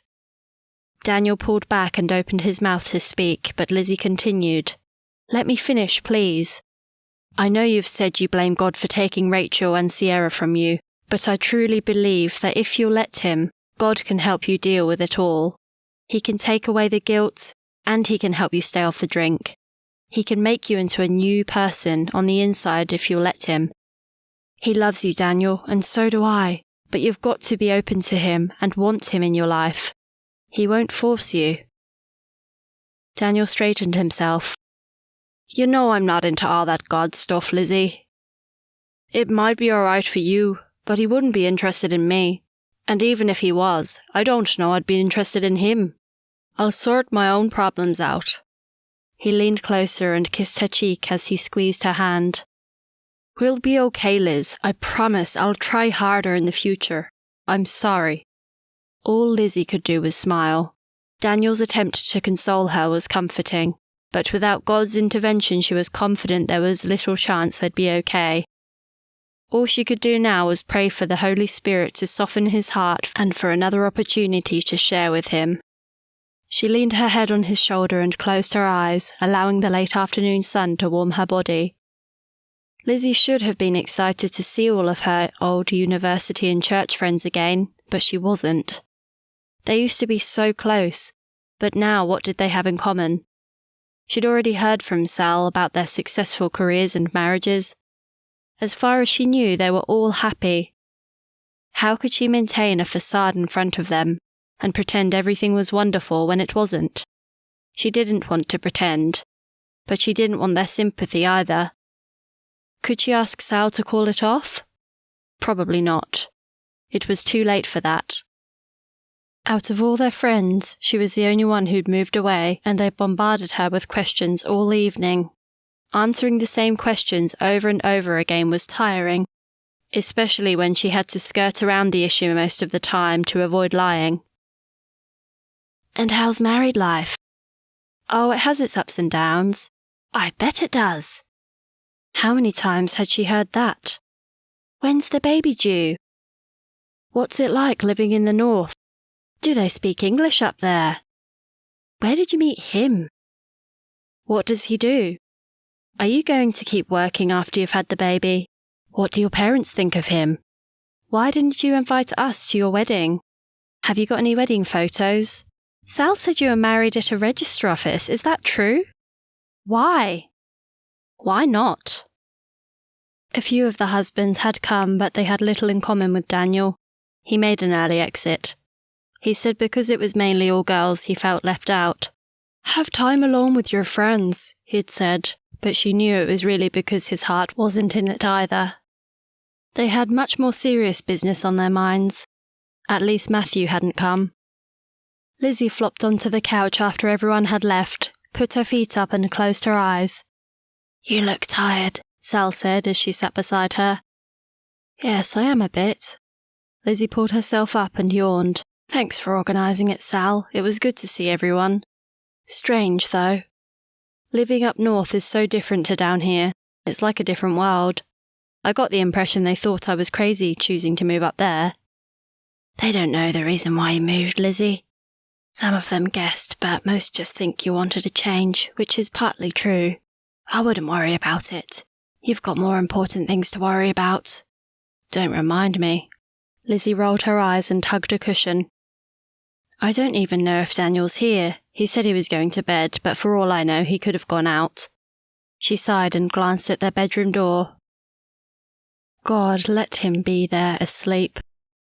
Lizzy tiptoed into the bedroom and breathed a sigh of relief when she heard Daniel snoring. Even though she was exhausted, she spent a few minutes in prayer before falling asleep.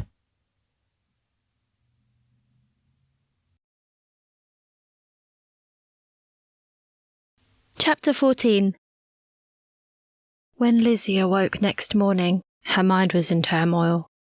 Normally she would have been ecstatic if Daniel wanted to come to church with her, but this morning she was half hoping he wouldn't. What if Matthew is preaching?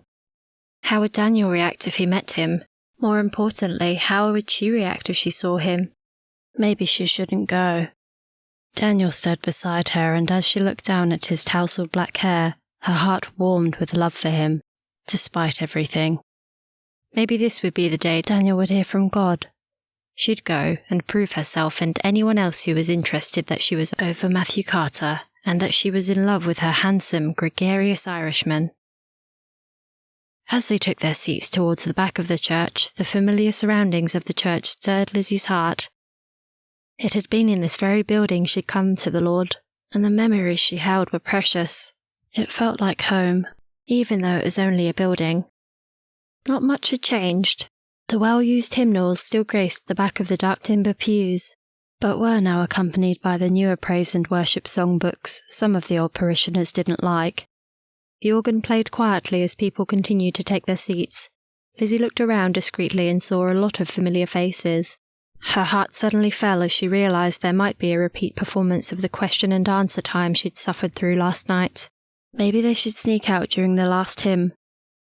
They stood as the music from the organ rose and began to play the first hymn. As she sang, the words of blessed assurance warmed her heart, and she was truly grateful that Jesus was indeed hers. Beside her, Daniel sang the words too. At the last moment he'd decided to come, and she stood proudly with him, holding his hand. She prayed that one day soon he'd also be able to claim this as his story. Her pulse raced when Matthew walked to the pulpit. She hoped Daniel wouldn't notice. Her eyes took in every one of his features. He so looked the part. She breathed deeply in an attempt to control the emotions she didn't want to be feeling and knew were wrong. She prayed for forgiveness and asked for strength, and then focused her attention on the content of the sermon rather than the speaker. Despite her previous decision to sneak out, she couldn't do it. Matthew stood at the exit, shaking everyone's hands as they left. Her heart pounded as she followed Sal towards him. Her hands shook and were clammy. She'd have to introduce Daniel to him. But would she be able to speak? She felt like a bumbling, nervous schoolgirl about to go on her first date, not a mature married woman carrying her first child. Oh Lord, please help me. This was a stupid idea. We shouldn't have come. Then he was there, standing right in front of her. The dimple on his right cheek appeared as he smiled, causing palpitations in her heart. "Lizzy!" He stretched out his hands. The hands she'd held so lovingly in the past. The hands she could now only shake. She looked into his eyes, and for a moment time stood still. How she longed to wrap her arms around him, but instead she turned and introduced Daniel. Had Matthew sensed any hesitation? Did he see the turmoil she was in when he looked into her eyes? She hoped not. She laughed too loudly and her voice was too high as she tried to cover her nervousness with meaningless chatter. Her eyes lingered on his as they walked away, and her heart felt like it was being ripped out of her. She prayed Daniel wouldn't notice. "I need to go to the bathroom," Lizzy said to both Sal and Daniel as they reached the outside grassed area. "I'll be right back." Standing in front of the mirror, she saw how flushed her face looked. She turned the tap on and splashed cool water on it until she felt normal and had regained control of herself. There was no towel, so she rummaged in her bag and found a tissue. That would have to do. She patted her face dry and wiped away the mascara that had run and was making her eyes look like Alice Cooper's. She brushed her hair and breathed deeply, thankful that nobody else had come in. She straightened her skirt and turned sideways. She could just see her baby bump if she stood on tiptoes. Had Matthew noticed it? "Stop it, Lizzy. You can't think about him like that anymore. It's wrong." Thankful it was a bright sunny day, she hid behind her sunglasses as she opened the door and stepped out. "So what have you got planned for us for the rest of the day?" Lizzy asked Sal a little too brightly when she returned a few seconds later. She grabbed hold of Daniel's arm and gave it a squeeze. "How about we show Daniel the highlights of Exeter? Are you up to riding, Liz?" Lizzy hesitated for just a moment. "Yes, it will be fun to ride. What do you think, Daniel?" "Fine by me." But he didn't sound fine. "Great. There are 2 bikes at home. We can borrow one from next door." Lizzy took one last lingering look at Matthew before they walked to the car. It was a lovely day for a ride around town. They visited the cathedral and the university, and rode past the flat Lizzy had lived in while she was a student. Although she found it difficult, she didn't allow her mind to dwell on any of the memories that included Matthew. Finally, they rode along some of the canal paths and ended up at an old pub, sitting on the edge of the River Exe. They chose to sit on the terrace overlooking the river, and were lucky to get a table. The late afternoon sun cast its golden glow over the weeping willow trees standing on the opposite bank, creating a peaceful setting. Keen rowers were taking advantage of the good weather, as were a number of families out for a leisurely Sunday afternoon stroll. Lizzy pulled her chair closer to Daniel's and took his hand. She needed to make an effort to keep things right between them. He was, after all, like it or not, the man she'd married. While Lizzy and Sal chatted away, Daniel sat quietly, contemplating the looks that had passed between Lizzy and her ex-beau that morning.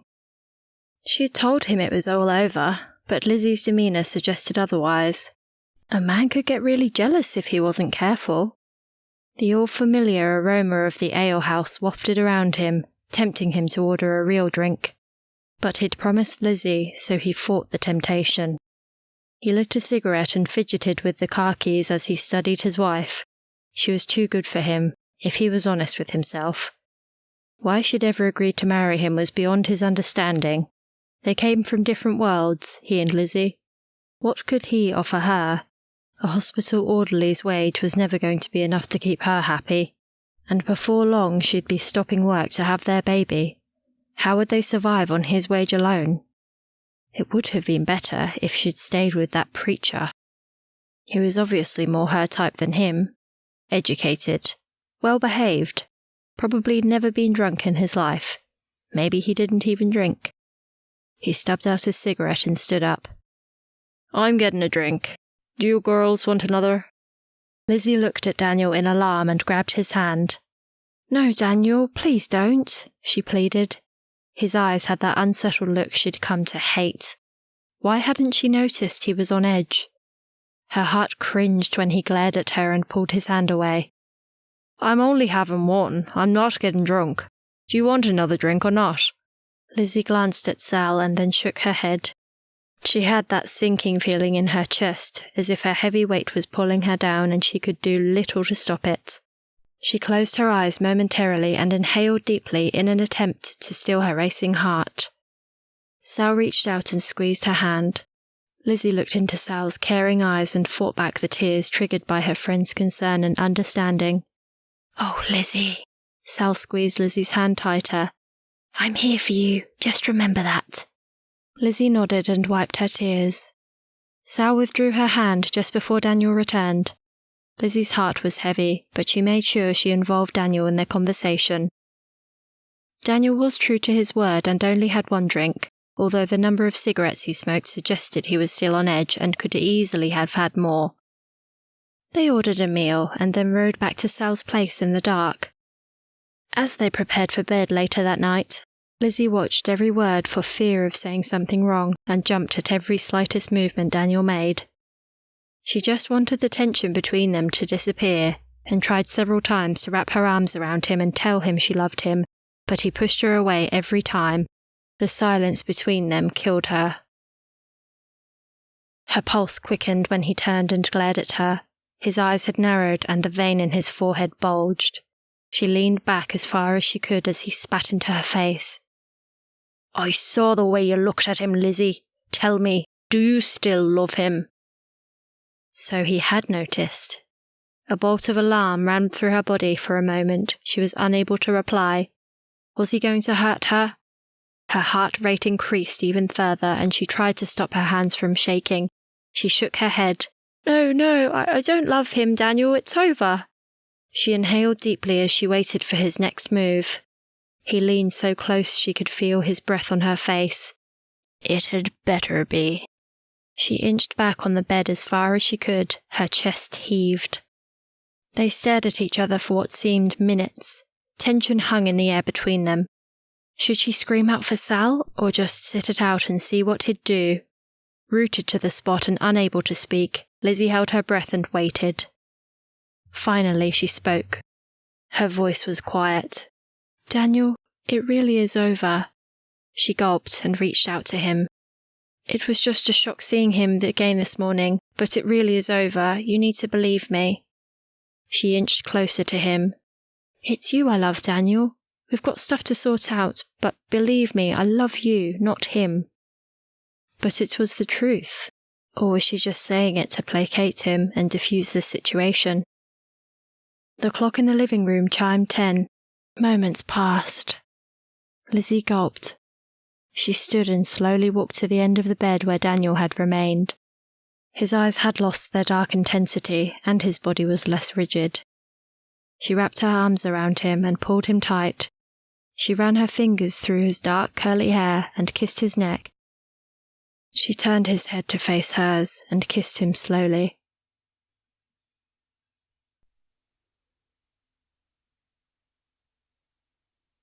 Chapter 15.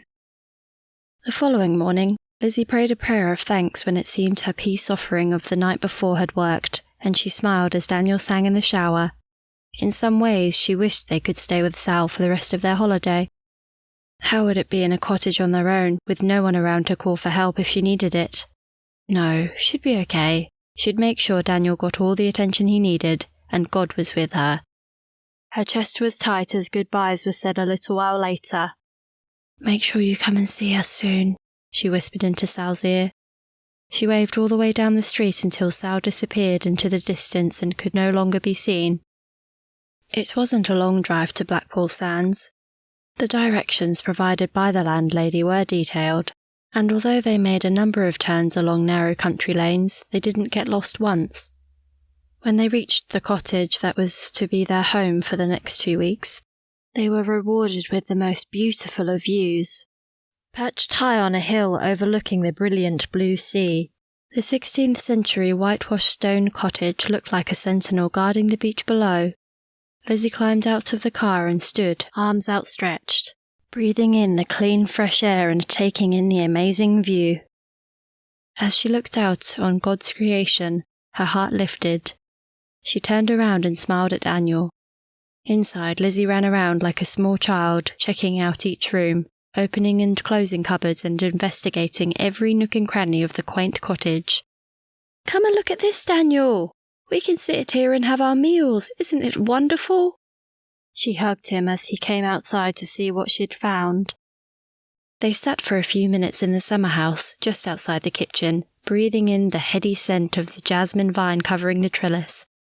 Sitting there with Daniel, gazing out at the azure blue sea, Lizzy began to hope that maybe they'd be okay after all. Time passed all too quickly. Leisurely breakfasts taken outside, walks along the beach below, drives around the coastline checking out the quaint villages and rocky headlands, lunches in pubs where history was etched in each wall, and dinners either at home or out. Each day held its own magic, almost as if they were on their honeymoon again. Apart from an underlying feeling that Lizzy had that something was still not quite right between them. Even when they were laughing and enjoying each other's company, she was aware that one wrong word could send Daniel off on a drinking binge.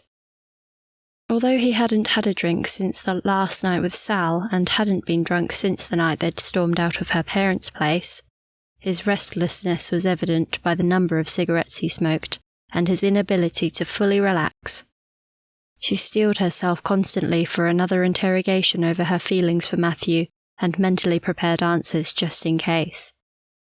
One day as she was preparing breakfast, Lizzy felt a flutter in her stomach. She wasn't sure what it was at first. Such a strange sensation, but then she realised. She hugged her tummy and called out to Daniel. She guided his hand to where she'd felt the movement. She looked into his eyes and warmed at the love she saw there for her and the baby. He didn't feel anything, but it didn't matter. She'd felt it. The baby had moved. It was really there, their own child. Maybe this child would help Daniel face his problems. But then her heart dropped. He was probably anxious after what happened to baby Rachel. If only he'd allowed God to wash away his guilt and anger. Every morning as she sat outside having her quiet time, Lizzy hoped and prayed that one day Daniel would join her. How she longed to share this most important facet of her life with him. It was like they were walking two separate but parallel roads, and she wondered if those roads would eventually merge or separate. She pleaded with God for them to merge. She prayed that Daniel's heart would be softened, and he'd be open to receiving God's love in his life, but he never wanted to talk about it. He dismissed it immediately whenever she broached the topic, so she just prayed. The morning before they were due to leave, her heart fluttered when Daniel joined her.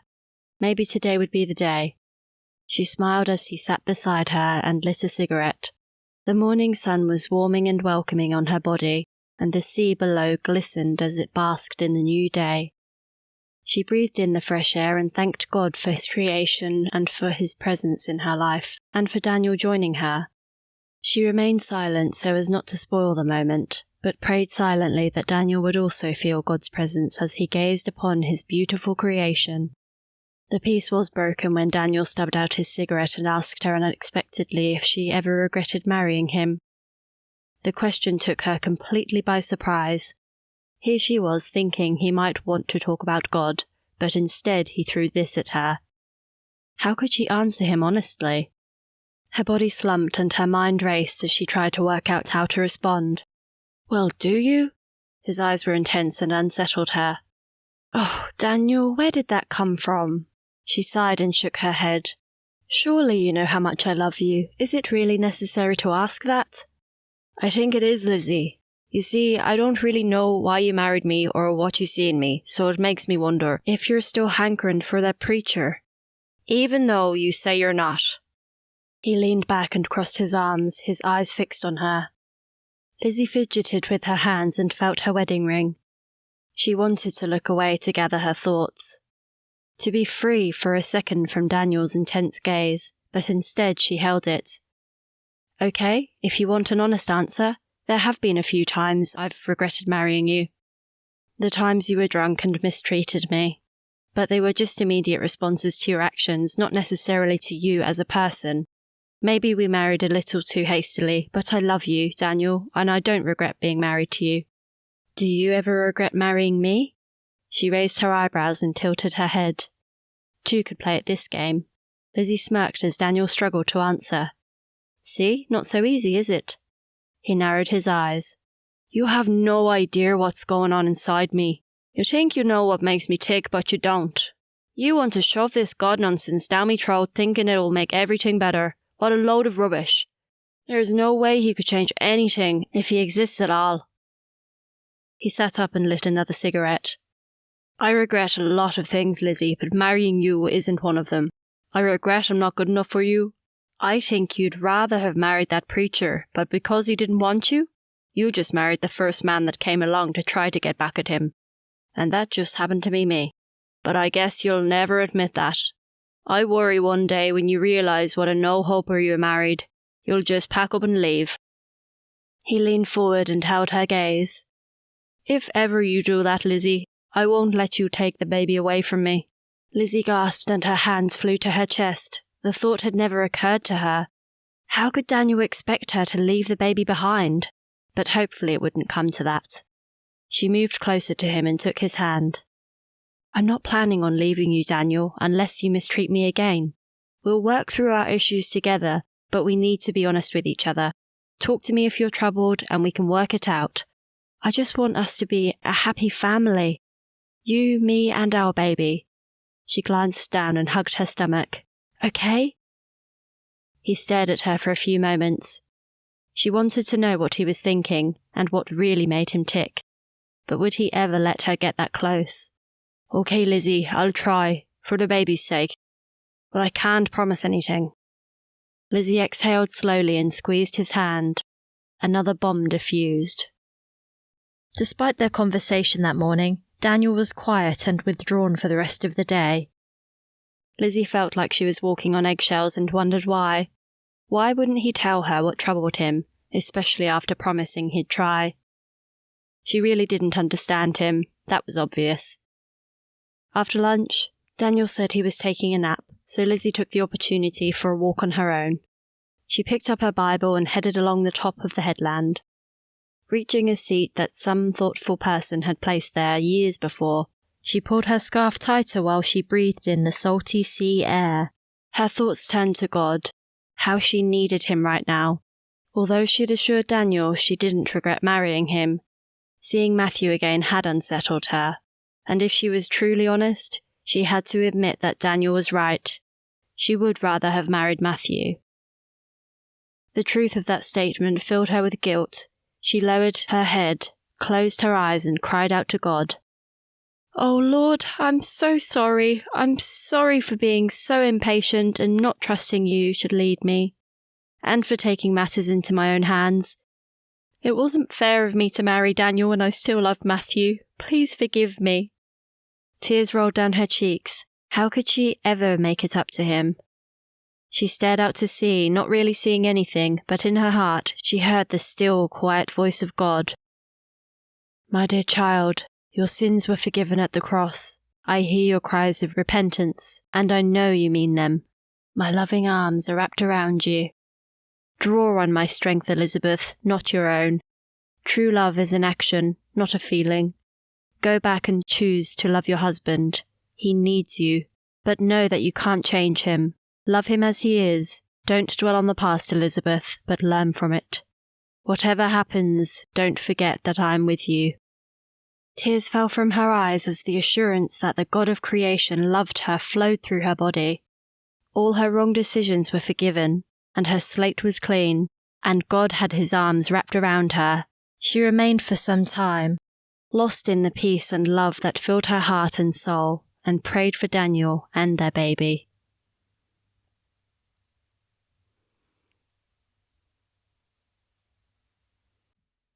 Chapter 16.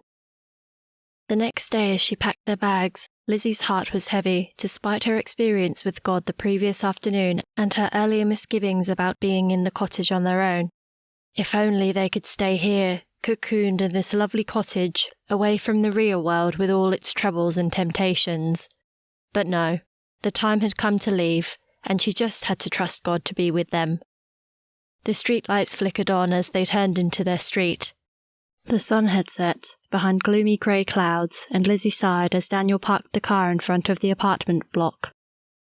More graffiti had appeared while they'd been away, and a gang of unkempt youths in torn jeans and flannelette shirts sat on the brick wall, smoking cigarettes. "It'd be great to live in our own little house," Lizzy said as they carried their bags towards the entrance. "What do you think, Daniel?" He held the door open for her and glanced at the youths. "It'd be great, but I don't know we can afford it." "Yes, we can. We've got money saved up. Come on, Daniel. Can we please take a look?" Her eyes pleaded with him. He looked at her and sighed. "Maybe." Lizzy's heart lifted, And as she climbed the stairs, she pictured a beautiful terraced house with a garden filled with sweet-smelling forget-me-nots and daisies, and a swing where she could sit with their baby in the afternoon sun. It'd be wonderful. They'd have an upstairs and a downstairs, and they'd have space. Nowhere near as much space as she'd had when she was growing up, but that was decadent, almost obscene. How much space do 3 people really need? A terraced house would do just fine. Daniel bent down and picked up the pile of mail that had built up while they'd been away. He ripped open one of the envelopes and the colour drained from his face. "What's wrong, Daniel? What's happened?" Lizzy looked at him with concern. He hesitated before answering. "I have to meet with the supervisor tomorrow at 10 a.m. "What on earth for?" Daniel glanced at Lizzy before looking back at the letter. "It doesn't say." "Maybe it's just to catch up on something that happened while we were away." Lizzy leaned closer to take a look. "What else could it be?" Daniel shrugged half-heartedly. "I don't know." The following morning, Lizzy leaned over and kissed Daniel tenderly on his cheek before climbing out of the car. "I hope your meeting goes well." She smiled at him and gazed into his eyes. Their holiday had done them good. She watched him drive off, wondering why he spun the wheels, and then surveyed the cold, uninviting walls of the brick building in front of her. Only 7 more weeks of school to go. Aware of the children's eyes on her as she walked along the corridor to her classroom, she knew the time had come to tell them. She'd definitely missed the children. But to not have any preparation or marking, she couldn't wait. She looked down fondly at the little blonde-haired girl tugging on her arm. "Miss, are you having a baby?" Lizzy grinned and ruffled her hair. Yes, she would definitely miss the children, especially this one. "Yes, Hayley, I'm having a baby." Hayley giggled and ran off to tell her friends. Lizzy laughed to herself as she opened the door. Daniel's face dropped when Lizzy left the car. He watched her walk into the schoolyard and wondered how to break the news to her that he was out of a job. Because that's what he fully expected to hear when he attended the meeting. Her words of the previous evening rang in his ear. How could he tell her there'd be no house? She'd be devastated. And she'd be furious when she found out why. He thumped the steering wheel and started the car. He put his foot down, spinning the wheels as he entered the traffic. Who had it been? Who reported him? It must have been that cow of a woman at reception. He thumped the wheel again and cursed her. Sitting in the car park with his head on the steering wheel, his chest was tight, and his breathing laboured. The meeting wasn't until 10 a.m., 2 hours away. 2 whole hours. He sighed, leaned over the back and picked up his lunch bag. Not that he'd need it. He opened the door, climbed out, and went to work. "Morning, Danny. Have a good break?" Why did they have to be so happy and chatty? He held up his hand and waved as he walked past the reception area. "It was grand, thanks. Good to be back." His trademark whistle was missing. And there she was, walking right towards him. He glowered at her as their paths crossed. His eyes bore into hers, and he had a good mind to pull her aside and have it out, but thought better of it at the last moment.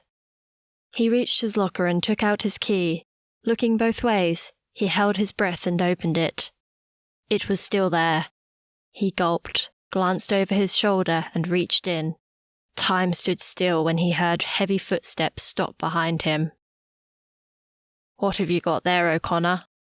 Daniel slowly pulled the bottle down and turned around. His supervisor stood with his arms crossed and a smirk on his face. Daniel's muscles tightened. Highly skilled at covering things up, he had no idea how to talk his way out of this. He'd been caught red-handed. "Move."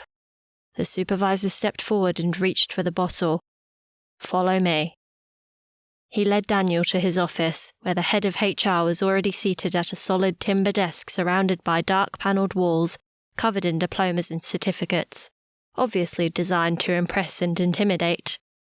Just like the headmaster's office at St. Pat's. Daniel could see no positive outcome from this meeting. "Well, Mr. O'Connor, take a seat." His voice was steady, clear and decisive.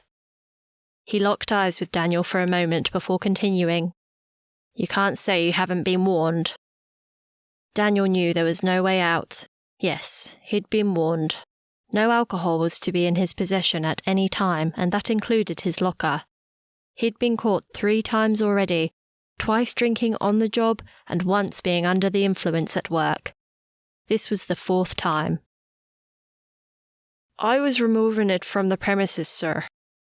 Memories of being hauled in front of the headmaster on numerous occasions flitted through his mind. How often had he succeeded in avoiding punishment back then? Rarely, although he'd always tried hard to talk his way out of it. What were his chances now? Very commendable, O'Connor, but too late. Your employment is terminated. Take your belongings and don't come back. Daniel's gaze darted from one to the other. But sir, my wife's due to give birth shortly. We won't survive if I'm not working. He leaned forward and spoke quietly. Could I please have another chance? He looked from one to the other. I'll get rid of the bottle, and you have my word I won't bring any more in. His eyes lit up as he clasped his hands together in his lap. The head of HR drew himself forward, his unsmiling determination showing clearly in his eyes. Daniel's shoulders slumped. I'm very sorry for your situation, Mr. O'Connor, but it's your own making. Your employment here at this hospital was terminated immediately. Daniel held his gaze for a moment before he stood and was accompanied to the exit by the supervisor. He was tempted to ask if he could at least have his bottle. Had it only been 20 minutes since he'd climbed out of the car?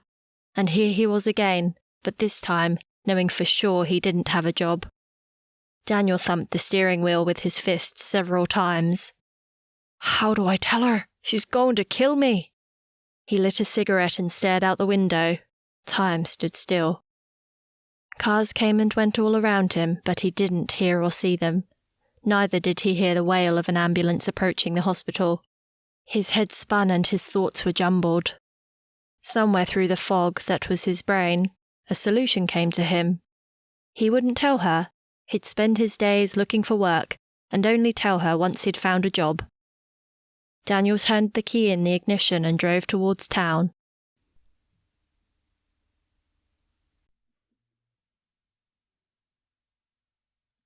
Chapter 17. As Daniel expected, Lizzy's first question when he picked her up that afternoon was about how the meeting had gone. He'd been thinking about his answer all day. He didn't want to lie, but there was no way around it. Oh, it was nothing really. Just a few changes to procedure, that's all. Nothing to be worried about. He quickly glanced at her, avoiding her eyes. That's a relief, she said as she settled in the seat beside him. What a day! I didn't get to sit for a minute. My feet are killing me. I have to say I'm looking forward to finishing. I think I'll be counting the days. Daniel focused on his driving in the wet weather. How long could he keep the facade going? He figured he had 2 weeks. She'd find out anyway when his pay didn't come in. Sounds like you need a hot bath, Mrs. O'Connor. I'll cook dinner tonight. Lizzy's eyes widened. Really? That would be wonderful, Daniel. She leaned back in the seat and smiled at him. Day after day for the next 2 weeks, Daniel looked for work. As far as he knew, Lizzy never suspected anything. Worried that someone he knew would see him, he'd prepared answers that would dismiss their curiosity. He'd tried everywhere, including his local pub, but even they didn't have any vacancies. No jobs were to be had anywhere. On Friday afternoon, he took himself for a walk along the river. It was driving him crazy. He couldn't keep it from Lizzy much longer. He could maybe get away with saying there'd been a problem with their pays. That would buy him a few days, but no more. He played it over and over in his mind how he'd tell her, but it always ended badly, regardless of which way he did it. He'd become jittery. Not having a drink for the last 4 weeks had been almost a record. He was proud of himself, but now, with so much time on his hands, he continually thought how good a drink would be. He could taste the bitterness of the liquid sliding effortlessly down his throat, and he longed for the immediate relief it would bring. No, I can't think about it.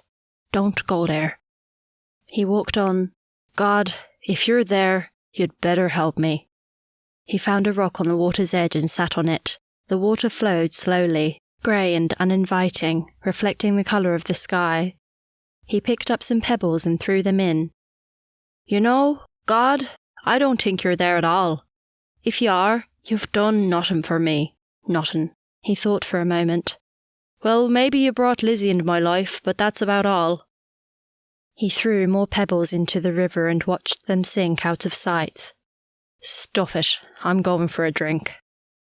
He stood and drove straight to his local. When Daniel wasn't there to pick her up by 5 p.m, Lizzy knew something was wrong. She'd actually been surprised at how punctual he'd been since they'd returned from their holiday, but hadn't thought much about it. She'd just been relieved he wasn't drinking, and that he was helping her out more at home. The one main thing that still worried her, though, was his resistance to God. She continued to pray for him every day, but she was impatient. She longed for them to share a common journey to pray together, to read the Bible together, and more importantly, to bring up their child together in a loving Christian home. Although he came to church with her, she knew his heart wasn't there even though his body was. He'd even agreed to attend a small group meeting with her during the week, but she got the feeling it was just to keep her happy, not because he wanted to learn about God. But there was always hope, and so she continued to pray. Sometimes she felt like shaking him. Why couldn't he just let go of all the things he kept bringing up as arguments? He still blamed God for allowing little baby Rachel to die, and for Sierra's death. He often referred to the fighting between the Catholics and Protestants in Northern Ireland and said in no uncertain words that if that's what religion's all about, he wasn't interested. It didn't matter how often she told him that God wasn't interested in religion either. He's just interested in you, Daniel, and what you think of him. Religion is just what man has made up. Daniel wouldn't budge. He blamed God for all of the bad things that were happening in the world. If God's so powerful, why doesn't he stop it all? He'd ask. It didn't matter how many times she tried to explain that whilst he could stop it all, if he did, it wouldn't fix the root cause, which was sin. Sin that could only be dealt with when individuals repented and accepted the forgiveness that could only be found in Jesus. He didn't want to wave a magic wand and force people against their will to serve him like robots. But Daniel couldn't get past all the negatives and see the grace and mercy God was offering him through Jesus. He couldn't see the forgiveness and freedom that was his for the taking. All he could see were wars being fought over religion, people killing each other in God's name, people starving and dying. His heart had been hardened by years of conflict and hurt. He was unwilling to open it, and it frustrated Lizzy to the core. It also annoyed her that God didn't seem to be listening. How much longer did he expect her to wait? So where is he? She peered down the street but couldn't see him in the line of traffic. A feeling of dread gathered in her stomach like a ball of thick, heavy mud. She looked at her watch. He should have been here half an hour ago. Where is he? She had to do something. She couldn't sit and wait patiently any longer. What if something had happened to him? Lizzy walked to the crossing and waited for the flow of traffic to stop, and then crossed and walked to the telephone box. She rummaged in her bag and found the number for the hospital. She placed the coins into the slot and dialed the number. I'm sorry, Mrs. O'Connor, Daniel hasn't worked here for the past 2 weeks. How could that be? Lizzy's mouth fell open and she felt giddy. Unable to formulate a reasonable response, she thanked the receptionist and then slumped backwards against the wall. Her grip on the receiver loosened, and it was left dangling like a thick, hairy spider in front of her. She closed her eyes. The noise in her head deafened her. She couldn't move. This confining, dirty telephone box had all of a sudden become her haven, her protection from the world outside. If she remained here, she wouldn't have to face the horrible realities that awaited her outside. Outside, where everything had changed in an instant. How had this happened? Why hadn't he told her? Where was he? The fog in her brain slowly cleared and she realized it must have been that meeting. But why had he lied? She turned her head when she heard knocking on the door. How long had that been going on? She made out a middle-aged man through the filthy glass door, making pointed gestures. Pulling herself up, she gathered her belongings and took a deep breath before opening the door. She kept her head low as she passed him. The only person she wanted to look in the eye right now was Daniel O'Connor.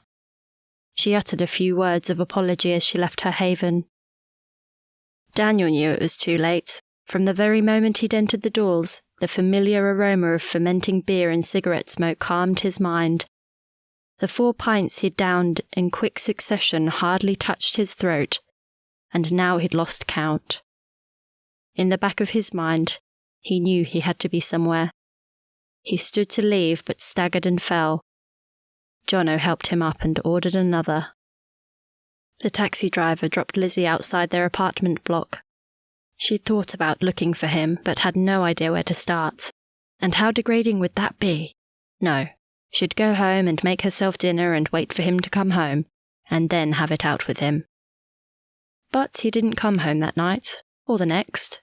By Sunday morning she was ready to go out and find him. She couldn't wait any longer. She telephoned all the hospitals in the area. No Daniel O'Connor had been admitted in the past 48 hours. She telephoned the police. No accident involving a Daniel O'Connor had occurred. He was not in their custody, but she was told she could lodge a missing persons report. She thanked the constable politely and then slammed the phone down.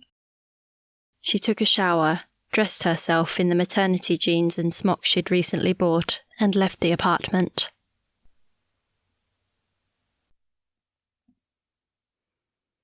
Chapter 18. Lizzy didn't know Daniel's favourite pub. There were so many. How was she going to find him? Plus, she was on foot. Daniel had the car. Her blood boiled. How dare he do this to her? Not only had he lost his job, he'd lied to her and disappeared with their car. Not normally an angry person, this time she'd had enough. Enough of his pathetic promises, of his insipid excuses. What was it about men? First Matthew and his pathetic reasons for breaking up, and now Daniel, unable to keep a promise, and wanting to blame everyone apart from himself for his problems. His weakness of character appalled her. Why couldn't he stay off the drink and face his problems head-on like most normal people? What was wrong with the man? How had he so easily forgotten their agreement to talk about their problems? She needed to calm down and think rationally. Standing on the pavement, she wondered which way to go. The light drizzle dampened her hair and clothes, but didn't dampen her resolve. She would find him, even if it took all day. A decision had to be made. Okay, God, we're in this together. You need to help me. She took a deep breath and turned left towards the river. Lizzy felt uncomfortable and conspicuous walking past the neglected semi-detached houses that lined the streets leading to the dock area. What had drawn her here, she wasn't sure, but she'd trusted her instincts and believed this was where God had led her. It was the kind of area she imagined people went to if they wanted to hide, and she guessed that Daniel was indeed hiding. The street looked dreary. The front gardens, if they could be called that, were overgrown with weeds that flourished in this damp climate. Gates hung off broken hinges and were left half open. Some of the places looked completely derelict, not fit for human inhabitation. She hoped Daniel wasn't inside any of them. The smell was different too. Maybe it was the mixture of diesel and rotten fish drifting up from the trawlers docked nearby. But whatever it was pungent and stung her nostrils.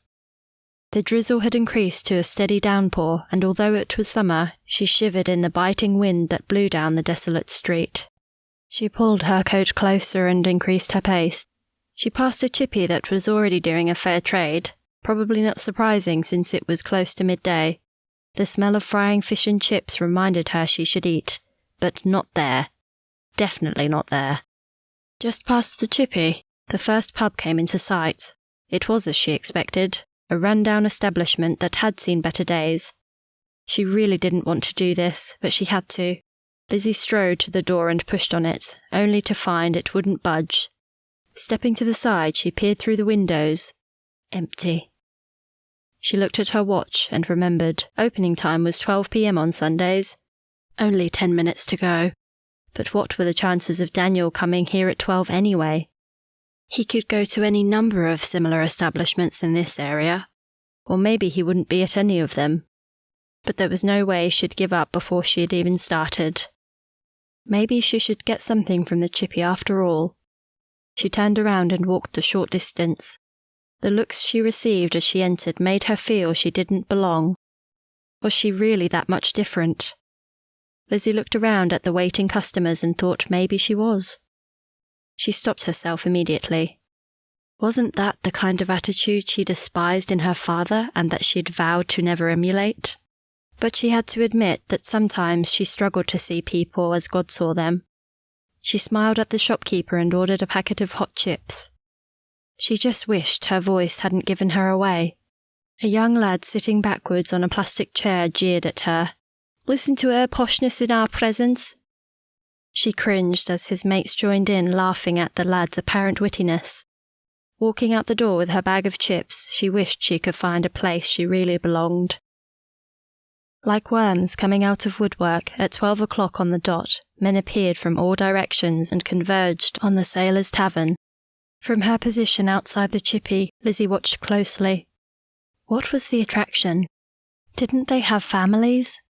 What made these men, who on the whole looked clean and neatly dressed, flock to this dismal, uninviting, run-down building? She really didn't understand. She watched for several minutes. Her heart pounded inside her chest. She couldn't eat any more of the chips. The grease made her feel ill, or was she just nervous about seeing Daniel and what she'd do when she did? But Daniel wasn't amongst them. Her shoulders sagged as the stream of men petered out within minutes of opening time. Had she really expected to find him so quickly? She breathed heavily and threw the remainder of her chips into the bin, then strode down the street to the next pub. From a distance, the Hairy Hog had a similar appearance to the Sailor's Tavern, although as she got closer, it did seem to be in slightly better condition. The outside walls looked recently painted, and unlike the Sailor's Tavern, the colourful annuals trailing over the sides of the window boxes gave the place a much cheerier feel. As she approached, the raucous laughter flowing out from the public bar stopped her in her tracks. What was she doing? What made her think she could go in there and look for Daniel? Lizzy retreated to the safety of a small park opposite the pub. Maybe she could sit there and watch and wait without submitting herself to the humiliation she'd feel if she entered the public bar. Maybe Daniel wasn't there yet, and she'd be able to catch him before he went in. The bench seat provided a good view of the main entrance. Her eyes darted left and right, checking out every tiny movement that caught her attention. How long could she sit there? She rubbed her back and stretched. It was useless. She'd have to go in. She was just wasting her time otherwise. She pulled herself up and walked back across the road. Her heart pounded as she opened the door and walked in. The air was heavy with cigarette smoke and the stench of beer. She squinted her eyes to get her bearings. Had she imagined it, or had the din slowly decreased? She became aware of eyes following her. She walked slowly past the row of bar stools where men perched, leaning on the bar with a pint of ale in one hand and a cigarette in the other. And then she saw him. It was obvious he hadn't seen her. She stopped directly behind his stool and glared at the back of his head. A general hush descended upon the bar. Daniel stopped mid-sentence and turned around, only to look directly into the eyes of his wife. Chapter 19. Lizzy's eyes bore into Daniel's. There was no need for words. He knew he was in trouble. "Lizzy, what are you doing here?" He jumped off his stool and grabbed her arm. He needed to get her out of there. "Get your hands off me, Daniel." She jerked her arm out of his grip and glared at him. She leaned in closer and hissed at him. "What are you doing here, more to the point?" All right, let's go." He sculled the rest of his drink and stubbed out his cigarette. He glanced around at his drinking companions and rolled his eyes to their jeers. He walked with her past the row of men who slapped him on the back as he passed. Outside, Lizzy breathed in the cool damp air and crossed her arms. "What do you think you're doing, Daniel?" Her eyes narrowed. "I know about your job. Why didn't you tell me?" Daniel hung his head and shuffled his feet. "I didn't know how to tell you, Lizzy. Look at me, Daniel." She waited until he lifted his head and his eyes met hers. The eyes that had caught her attention not that long ago were now bloodshot and fidgety. 2 whole weeks! 2 whole weeks you've known, and you didn't tell me? She leaned in closer to his face and wagged her finger at him. And then you just disappear. The harshness in her voice surprised her. She took a step back. Her heart raced, and she knew for the baby's sake, if not her own, she needed to calm down. "We need to talk about this, Daniel, but not here. Where's the car?" He hesitated and then looked around. "It's down one of the streets, not sure which one." "What do you mean, not sure which one? This is our car, Daniel, and you've just gone and left it lying around somewhere. Unbelievable!" "At least I didn't drive it, Lizzy. That would have been worse, wouldn't it?" She jumped back and almost slipped as he stepped forward aggressively towards her. She ignored him. It looked like he'd been sleeping rough. His clothes were filthy, and his body odour mixed with the stench of stale beer and cigarettes made her sick. His shirt hung over his pants, half tucked in and half out, and his 2-day-old beard made him look like the drunk that he was. She couldn't believe he was her husband. He disgusted her. "Let's go find it," she said angrily. She grabbed his arm to make sure he didn't disappear. She felt his resistance as he tried to pull away from her. "I'm coming, you don't need to drag me." They found the car 2 streets away, parked outside a derelict semi-detached house. Although it wasn't the street she'd walked down earlier, it could have been. She was surprised the car was still there and appeared to be undamaged. She didn't even ask him if he had the keys. She'd brought her own set, and she walked straight to the driver's side. She gave him no opportunity to drive. He slumped into the passenger seat and was silent the whole way home. She was concerned about how they'd get to the apartment without being seen by any of the neighbours. In the end, she decided she didn't care. She walked in front of him up the flight of stairs and opened the door to let him in. "I think you'd better get straight in the shower. How long since you've eaten?" He shrugged dejectedly. "Can't remember." Lizzy shook her head and breathed deeply. She'd need every inch of patience she could muster not to lose her temper. "I'll make something, though you don't deserve it." "Thank you." He looked up. "And Lizzy, I'm sorry." Lizzy pursed her lips and took another deep breath. She stared at him before turning and walking into the kitchen. Daniel allowed the warm water to run over his body, its soothing effect slowly clearing the fog in his brain. As his mind cleared, the sudden realization of what he'd done hit him hard, and he wondered how he was going to get out of it this time. He turned the water off and climbed out of the shower. Looking at himself in the mirror, he saw the dark stubble on his chin and rubbed his hand over it. Maybe he should keep it. No, Lizzy probably wouldn't like it, and he couldn't afford to make anything worse at the moment. He opened a drawer, pulled out his razor, and proceeded to shave it off. He felt much better, but hesitated before opening the door and facing Lizzy. He hoped she'd calm down a little. He stretched his neck and shoulders and breathed deeply. Lizzy was making coffee when Daniel entered the kitchen. She glanced at him. He looked almost normal again.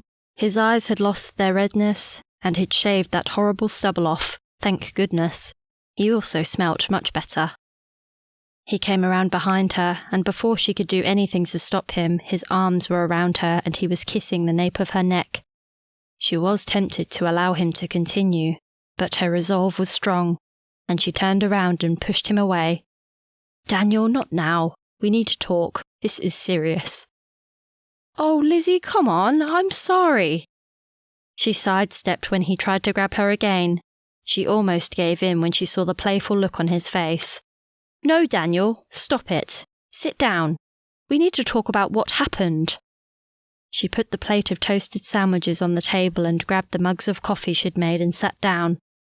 She needed to eat, but she needed to talk to him more. She took a bite of her sandwich and washed it down with a mouthful of coffee. She used those few moments to settle herself. It was going to be more difficult than she thought it would be now he was home, clean and freshly dressed. It had been easy to say the words out loud when he wasn't sitting in front of her, when her anger was at its height and she could have almost killed him. She prayed for strength to carry her plan through. She took another sip of coffee and placed her mug on the table and leaned back in her chair. I know you lost your job, but I don't know why. I can guess, but I think you should tell me. She sat, poker-faced, as Daniel relayed to her about how he got caught with the bottle of spirits in his locker at work and how he believed he'd been set up. They wouldn't have sacked you if that was the only time, Daniel. Have you been caught before? He nodded and lowered his head. Yes, I was never drunk though. I just had a swig every now and then to keep me going. It didn't hurt anybody. Maybe not, but it's against the rules, and you would have known that. Lizzy shook her head and took a deep breath. Daniel, we can't go on like this. I know you'll say you're sorry, and you'll promise you won't drink again, but how many more times can you say that? You need to sort yourself out. And I don't think you can do it with me around, so I'm going away for a while.